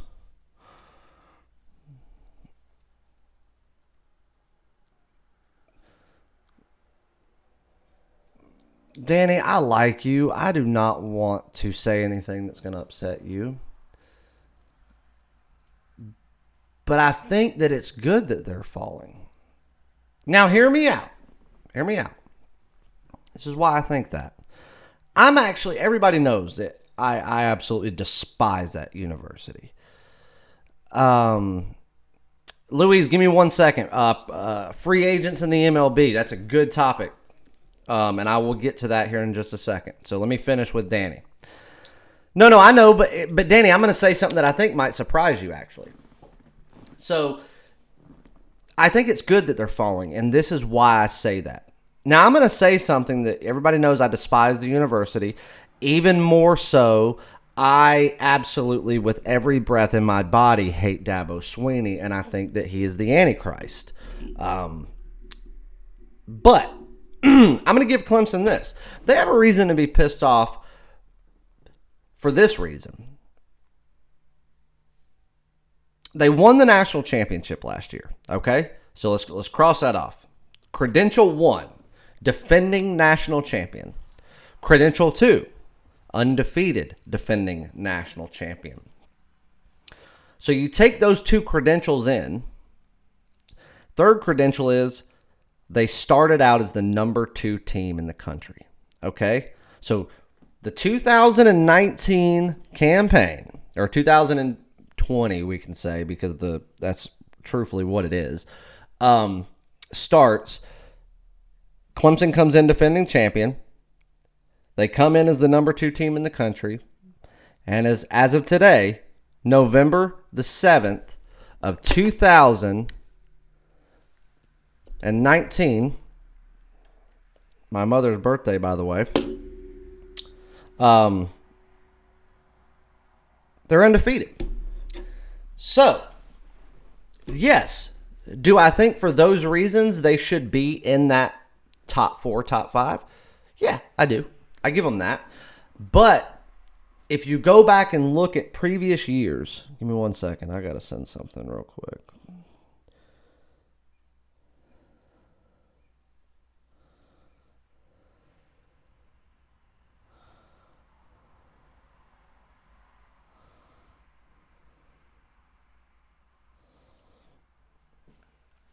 So, anyway, you go back and look at years past.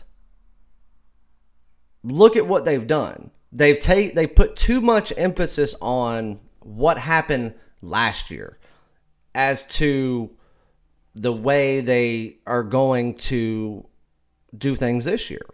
And let truth be told, guys, what the hell's last year got to do with it? If we really want to be honest with ourselves, what does last year have to do with anything? You could be a national champion from last year and be nothing this year. I mean, case in point. I mean, I know football is a lot different from baseball, but I mean, it can happen anywhere. Look at the Red Sox. 2018 World Series champions. They come out, have one of the best regular seasons in modern baseball history, and they can't even make wild card in 2019 with essentially the same team. Every accolade they had the year before, they have it again. And you didn't even play like a 500 team. So Clemson has that. But I think the reason that it's good that they keep falling is the fact that the committee, the NCAA, and everybody involved in setting this up, they can preach that whole last year doesn't matter, but they haven't practiced what they've preached in years past. This year, they're being held accountable for it. You go out there, this is the one time that Clemson has not been praised by the media. Now teams are media personnel, experts, committee members, other coaches, people just in the community of where we're at in the world of sports. Think about it. They have praised Clemson over and over and over and over, and they give Dabo the credit as if he's God himself. And now here they are, they're like, oh, well, their schedule's weak, the ACC sucks, they don't play nobody, this, yada, yada, yada, yada, yada. Okay, let's go back every year prior to that. When has the ACC been good? Never. You have Clemson, you have Florida State. That's when you're good. Okay, we go back to the Lamar Jackson era of Louisville. Fair enough. But it's few and far between. As a whole, the ACC is a basketball school, and in football, they just suck. There just happens to be Clemson, and 5 out of 10 years there happens to be Florida State. The rest of the conference blows.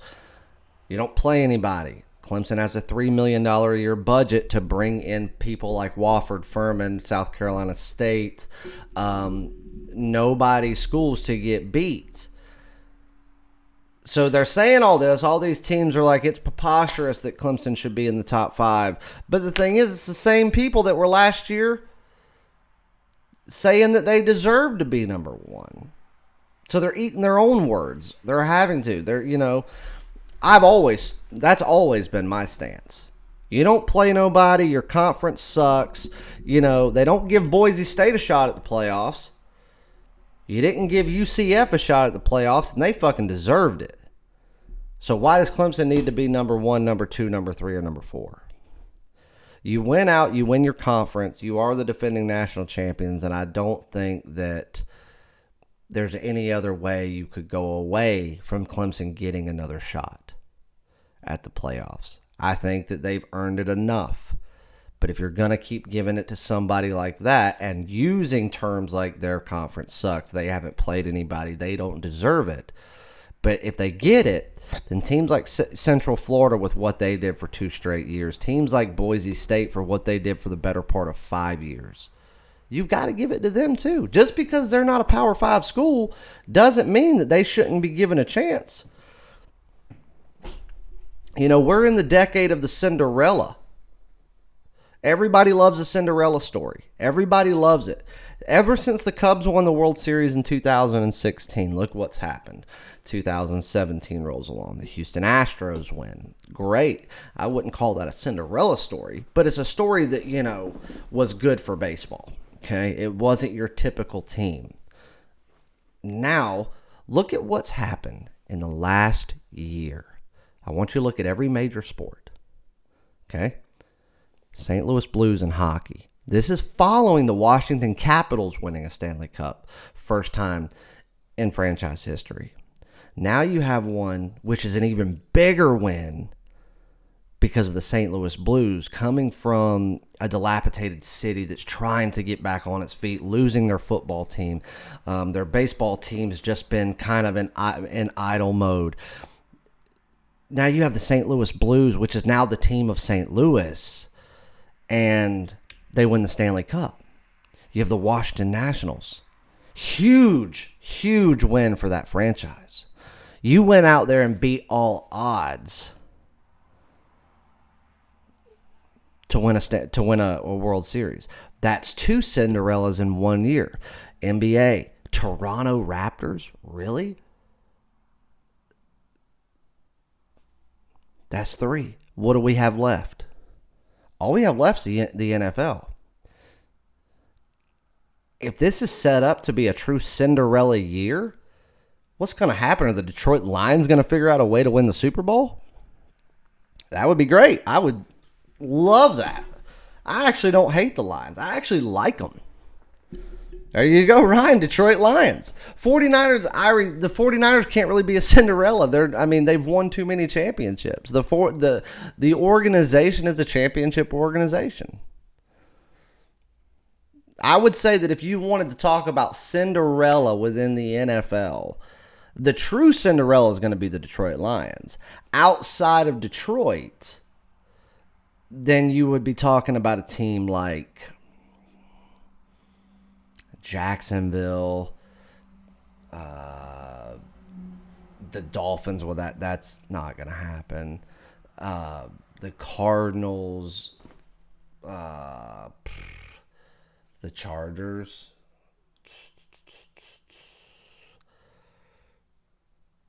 The Texans. Truth be told, that would make me throw up. But they're too poorly coached to even be... let's not even humor that. The Panthers. Even though the Panthers have been...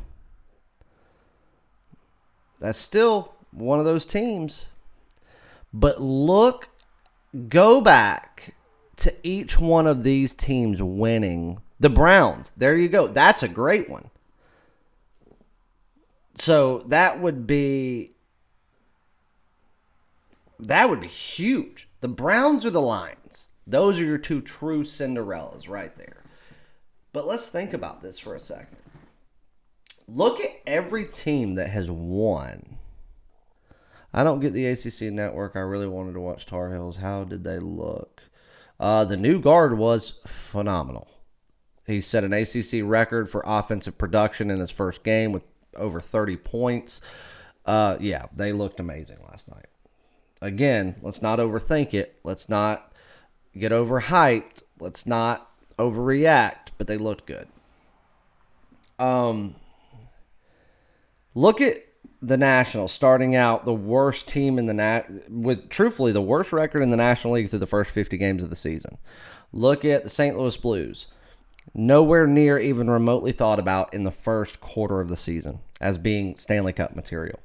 Toronto Raptors were always in talk, but nobody believed it. Even if somebody thought last year that because of Kawhi Leonard and what he brought to that organization after leaving San Antonio, that they had the talent to do it, nobody would have believed their own bullshit to think that the Toronto Raptors would have won it. But they did. And they beat the best team in basketball to do it. Were the Raptors better than the Warriors? Hell no. Hell no. They're just not as talented. But they were better for the best of 7. Just like the Nationals. Were they better than the Astros? Hell no. But they were better for 7 games. Were the St. Louis Blues better than the Boston Bruins? Not in my opinion. But they were better for 7 games. And in the NFL, if you make it to the postseason, it's 1 game at a time. Every time you step up to somebody that's better than you, all you got to do is be better today. Patriots are better than the Ravens. I'm sorry, but they are. But they weren't better on Sunday. I'm tired of people blaming Tom Brady going, oh, look what he did. He can't do any offense for that team. Well, fuck. If the offensive line's not going to, protect him and he's going to get sacked at least one time every time he takes the field, how can the man get offense? He can't do it on his back. Oh, shit. Damn, we're an hour 45 into this thing? Holy shit.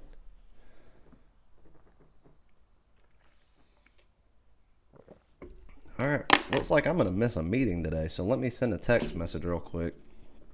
So let my partner know he is solo today.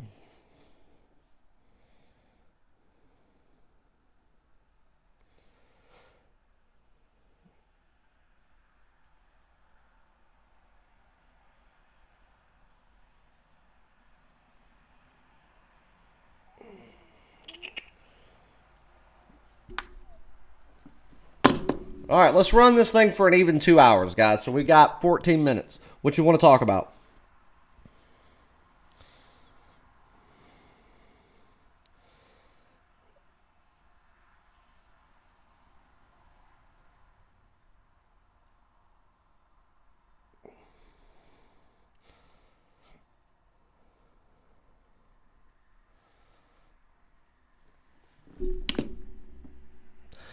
Will my ATL Hawks go over 34 wins this season? Asking for a friend. Actually, now, again, Danny, this is a loaded question, so let's think about it 2 different ways. Do they have the talent to go over 34 wins? Absolutely, especially with having Vince Carter there on the offensive end.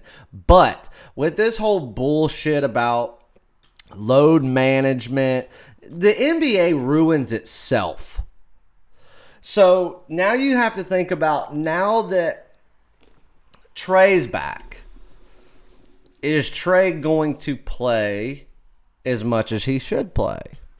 Don't say he can't do it. Players did it all the way through the 60s, 70s, 80s, and 90s, and early 2000s. So why can't players do it now? Is Trae Young going to be pulled at times where you can bag easy wins instead of being set on the bench because they think they can win without him? Vince Carter. They're going to have to let Vince Carter play when Vince Carter thinks he can play. If Vince thinks, okay, I'm tired, I'm overworked, I need to sit this one out, because, again, it's his last year, guys. He has nothing to prove. Then it's got to be that. If he says he can play, then he plays. So if we get a good, healthy Vince Carter this year that's, being able to kind of call his own shots, and you get a Trae Young that is going to go out there and be forced to play like he should play, then, yeah, they will. But, again, who knows what that team will do. That's why season win totals in the NBA, I don't bet them. Because you could have a team that's like, all right, are they going to go over 34 wins? And if you really break it down, hell yeah, they should go over it with ease. But Trae Young might sit out for 4 weeks of the season because, he yawned last night.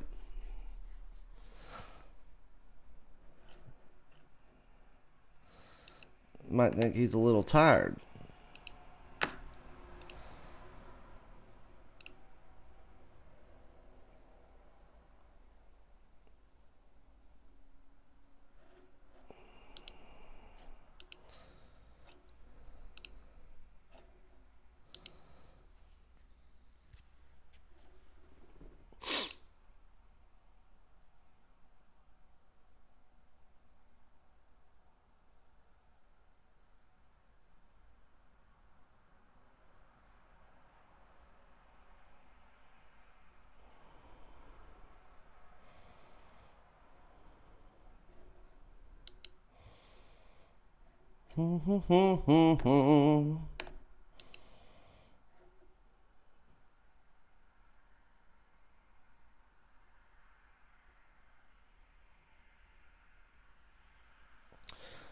All right, let's do baseball talk now. Who asked me about baseball? Somebody did. What do you think of free agents of the MLB? Any predictions as to where they will end up? My favorite one is everybody's least favorite. That is that Garrett Cole will end up in Anaheim. Now, people have asked me if that doesn't happen because, you got to think that's a lot of money for... We'll talk about Trubisky in just a second. I think Garrett Cole ends up in Anaheim. Now, if something happens and Joe Madden can't convince that ownership group to bite the bullet, spend the money, which they are not shy about spending, then people have asked me, where do you think he will end up second to that? West Coast boy staying on the West Coast, my prediction would be the Giants. And if he ended up on the East Coast, it would be the Yankees. Now, here's the reason that I think the Yankees would be that choice, and it's because of the relationship he's had with CC Sabathia over the past few years. And CC's been in that ear. I think CC's been able to show him a world inside the Yankees organization and what it means and what it does, and, what he could expect in being the go-to stud starting pitcher for that organization. And it also, I truly think that if Garrett Cole went to the Yankees, they would be the overwhelming favorite to win the American League next year. The AL East would be a given, but to win the AL and end up in the World Series, because look at their already good pitching lineup. Their bullpen is probably the best in the AL East, probably second best in all of the American League as it sits right now. Now you throw in and get to pull out one of your starters and put him in as a middle reliever and let Garrett Cole take that first spot. That's a force to be reckoned with right there. But I still think there's a better shot for him to end up on the West Coast. I think that he would appreciate small market ball better than big market ball, and going for a long-term 7-year big money contract that will put him into his mid-30s. But we'll just have to see. Those are my 3 predictions there. Number 1 being the Angels. The number 2 would be a tie between a National League team and an American League team, and that would be the Giants and the Yankees. Other free agents to look at. The problem is the free agent market's weird this year because there's so much arbitration going on. I mean, you've got arbitration with Chris Bryant. You've got it with Wilson Contreras. You've got it with Rizzo's made his mind up. Who else has got arbitration this year? Geraldus Chapman already signed his deal. He's good. It's going to be a strange winter meeting. Here's the thing. I think arbitration is going to play a big role. So Scott Boras is going to be the biggest name talked about in the winter meetings because he represents so many of these big players. Chris Bryant, obviously Garrett Cole. But I think that next year will be the big free agent year, truth be told. That's just my thoughts. I think this year is going to be pretty boring as far as free agents go. I think last year was big for free agents with Manny Machado, Bryce Harper, and the extension given, with the new contract to Mike Trout. But this year, there's not a lot of interesting things going on. I mean, the big thing is going to be Strasburg and Cole. After that, everything else is just kind of, it is what it is. Find me a home, and we'll shift the pieces on the board to match it. Next year is going to be a big deal. We're going to get back to another big free agent year, but you're also going to have retirement play the mix in a lot of that. John Lester, we're going to see what Verlander wants to do after next year. So that's going to play a big part in free agency next year. How rich is Scott Boras? He's more wealthy than any ball player. That is for sure.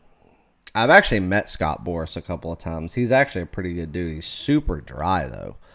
And I'm not talking like dry in a good way, like dry personality, funny type. Like he's really dry. But good dude. And we'll actually, like, we sat there and, like, he actually loves the game of baseball. We sat there, split a bag of peanuts at the wild card game a few years ago. Split a bag of peanuts.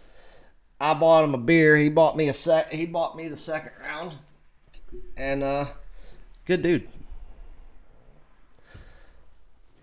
Will Trubisky ever be decent? Trubisky is decent. Trubisky is playing for a shit coach. You can't rely on the defense anymore because the defense has done all of the work. So why in the hell would they want to keep doing it knowing that the offense can't do anything? Offensive line sucks. So, yeah, Trubisky is decent, but I think Trubisky is being pulled in 17 different directions and having to take the blame for a lot of things that are not his fault. Strasburg should stay, in my opinion. Rendon needs to go. He's got the opportunity to go somewhere else and capture another ring.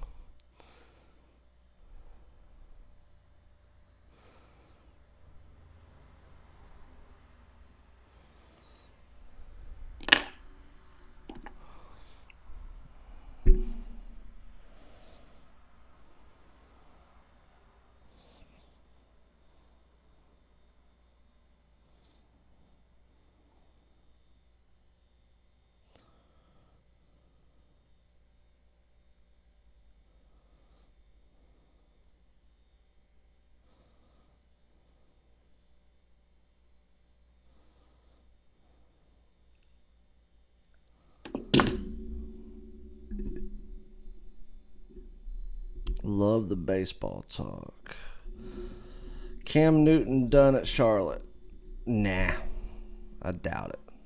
If he is, then I think he needs to go to, I don't know where I should think he should go. I think his best fits would be, again, unbiased here, guys. Is Nolan from the Rockies the second best player in MLB overall? We'll get to that in 1 second. I think he would be a good fit for Chicago. I think he would be a good fit for LA, saying that Phillip Rivers leaves to take care of his orphanage of children. I think that he would fit well into the New York Giants type of play, and I think he would fit well into Cleveland, but Cleveland's already made their mind up with Baker Mayfield, I do believe. But no, I don't think he's done at Carolina. I don't. I mean, he's done enough to solidify himself. That's one athletic dude right there. I'm assuming you're talking about Nolan Arenado. That's what I heard going to Chicago. I think that, truth be told, if he was going to leave Carolina, as far as a team and a system and an ownership group and a fan base, where he would probably have the best fit and best chance for success and something to continue to build off of, I think Chicago would be his best fit. Truth be told. That's not saying that I think that it's a better fit for him than where he's at. I'm wondering if people aren't forcing him out, if that makes any sense.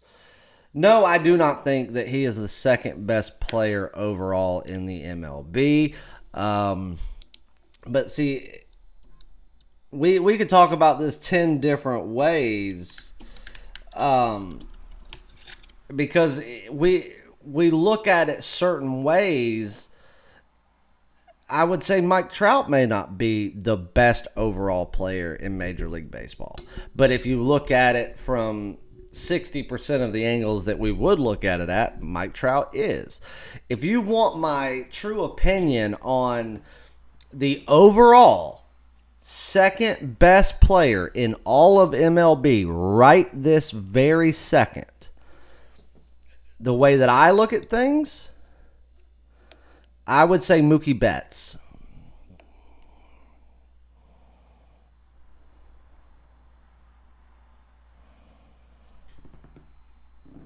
Yes, I have. I've also given out a pretty cool little 20% off coupon code for a week package.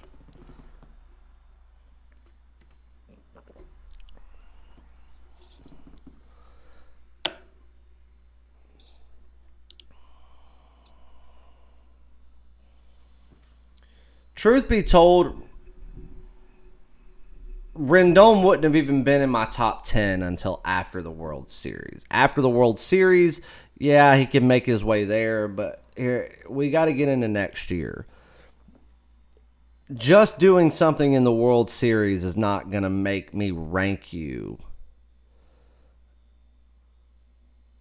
top 10 baseball players out there. Because the thing is, if we really want to talk about overall players, then the way we look at most things, how can you rank any National League pitcher?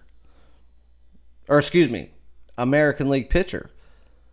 If you're not stepping up to the plate and taking swings on a regular basis, how can you be considered one of the best baseball players out there? Now, if we take into considering like National League, somebody that actually gets up there and swings a bat, then, yeah, that's one thing. But even then, you're not going to rank one of those pitchers as a great hitter.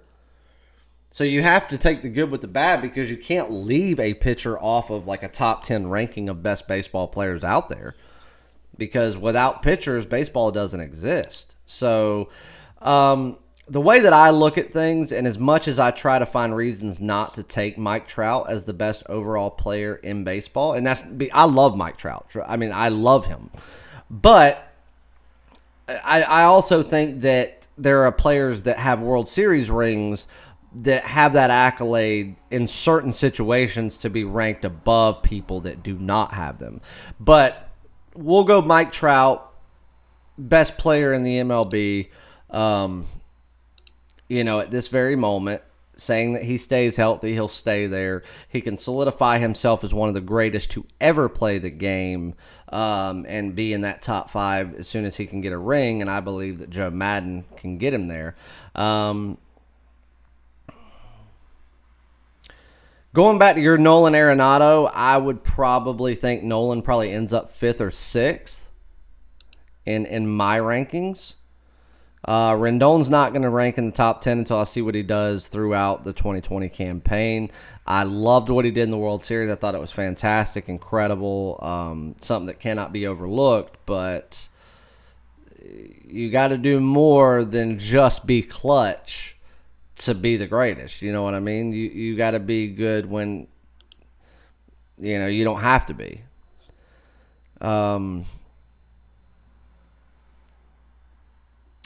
Somebody put on there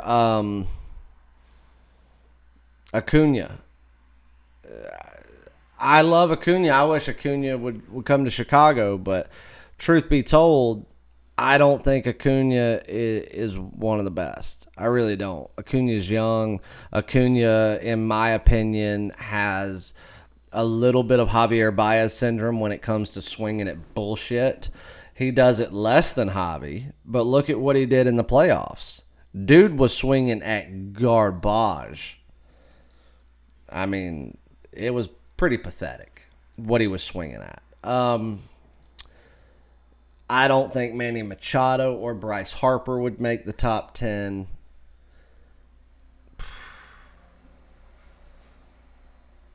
All right, I'll tell you what. Let's go back to 2019. Okay? We'll take the World Series out of it, okay? Let's talk about the season. I'll rank my top 10 best players in all of baseball. And then we'll come back, and I'm also going to remove one and insert something that will surprise everyone, but I believe it wholeheartedly. How about that? And that's where we'll end the show. Who wants to do that?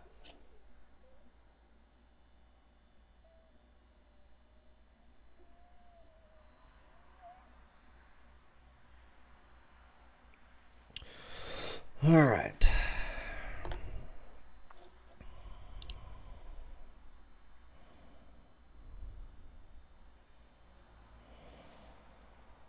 And let's compare this. Let's go to MLB.com's. We'll see if they've got a top 10 ranking.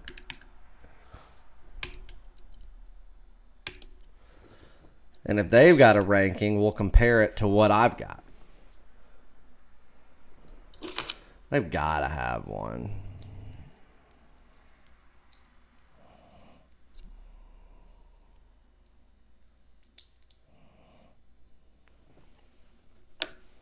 And they do.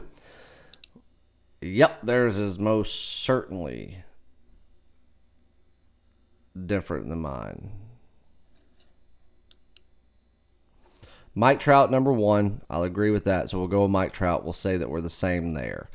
Wow, their number 2 is the same as mine, Mookie Betts. All right, so we've got that.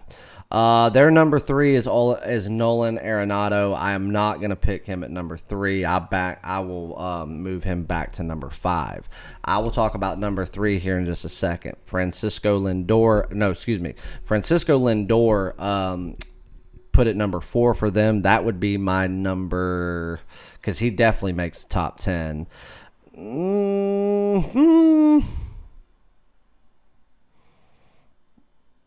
I'm going to take Francisco Lindor, and I'm going to push him back to number 5. My number 3 is a loaded one because he has to be healthy. We're going to say that he comes back and pitches at full strength before the way he was pitching before Tommy John. My number 3 would be Mr. Ohtani. LA Angels. The Japanese sensation, Shohei Ohtani. A pitcher, an outfielder, a power hitter, an all-around baseball prodigy. My number 4, I am going to put as Alex Bregman. Number 5, Francisco Lindor for me. Number 5 for MLB is Max Scherzer. Get the fuck out of here. Take that out of there. My number 6 is going to be Jose Altuve because of what went on this year. My number 7 is going to be Jackie Bradley Jr. That number 7 for MLBs is Alex Bregman. Their number 8 is Christian Yelich. Christian Yelich is not going to make my top 10 because he's just defensively, he's great. He's a Golden Glove winner, everything, but he's spotty. My number 0 is going to be Javier Baez, and the reason he ranks so low is because of the way he does swing. Number 9, Jose Ramirez. I don't like that. I don't like that at all.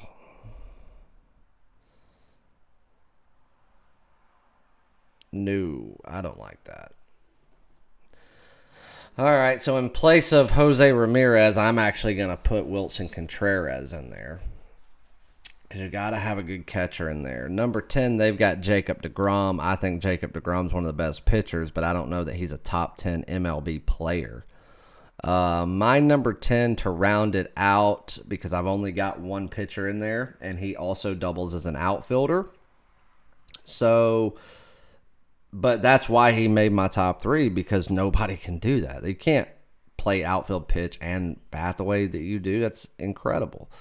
If I had to put number 10 as a pitcher, and again, this is me going back a lot of years.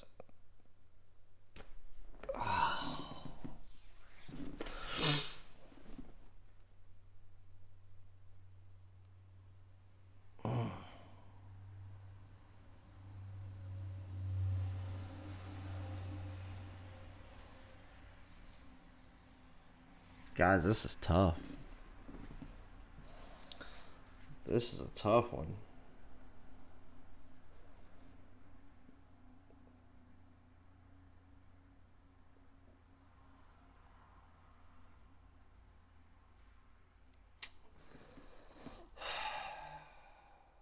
JD Martinez. I ain't going with a pitcher. If I went with a pitcher, then I'd probably say that it would be Chris Sale. Going back, 5 years, tied with Justin Verlander. I think number 10 spots JD Martinez tied with Aaron Judge. Maybe throw... See, that's where you get in. We start getting into the 13s and 14s and 15s. That's where you can start throwing in Machados and Harpers and Joey Vottos. I hate taking a designated hitter as a position person, but JD Martinez is a great outfielder as well. So there it is, guys. It's my top 10.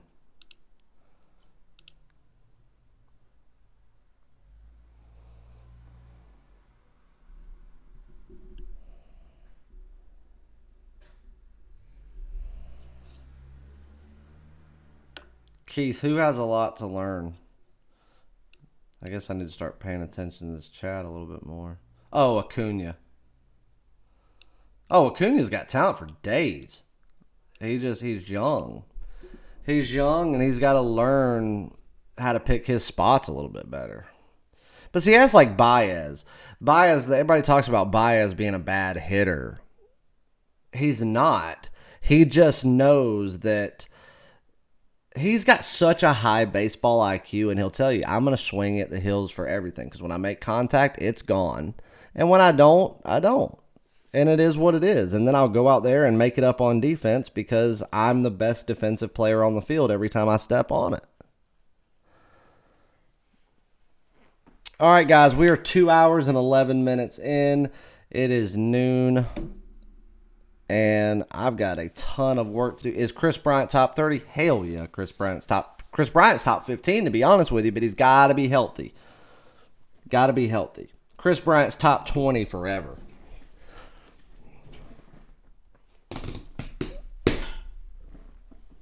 All right, guys, Does anybody need the coupon code again? I am putting it in the chat. It is all in caps. That's the way it needs to be typed in.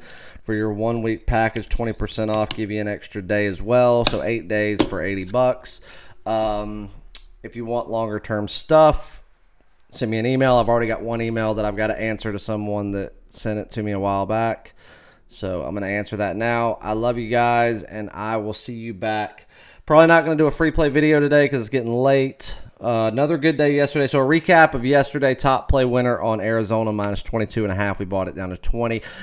We had Tulane minus 4, I think it was, something like that. Whatever Tulane was.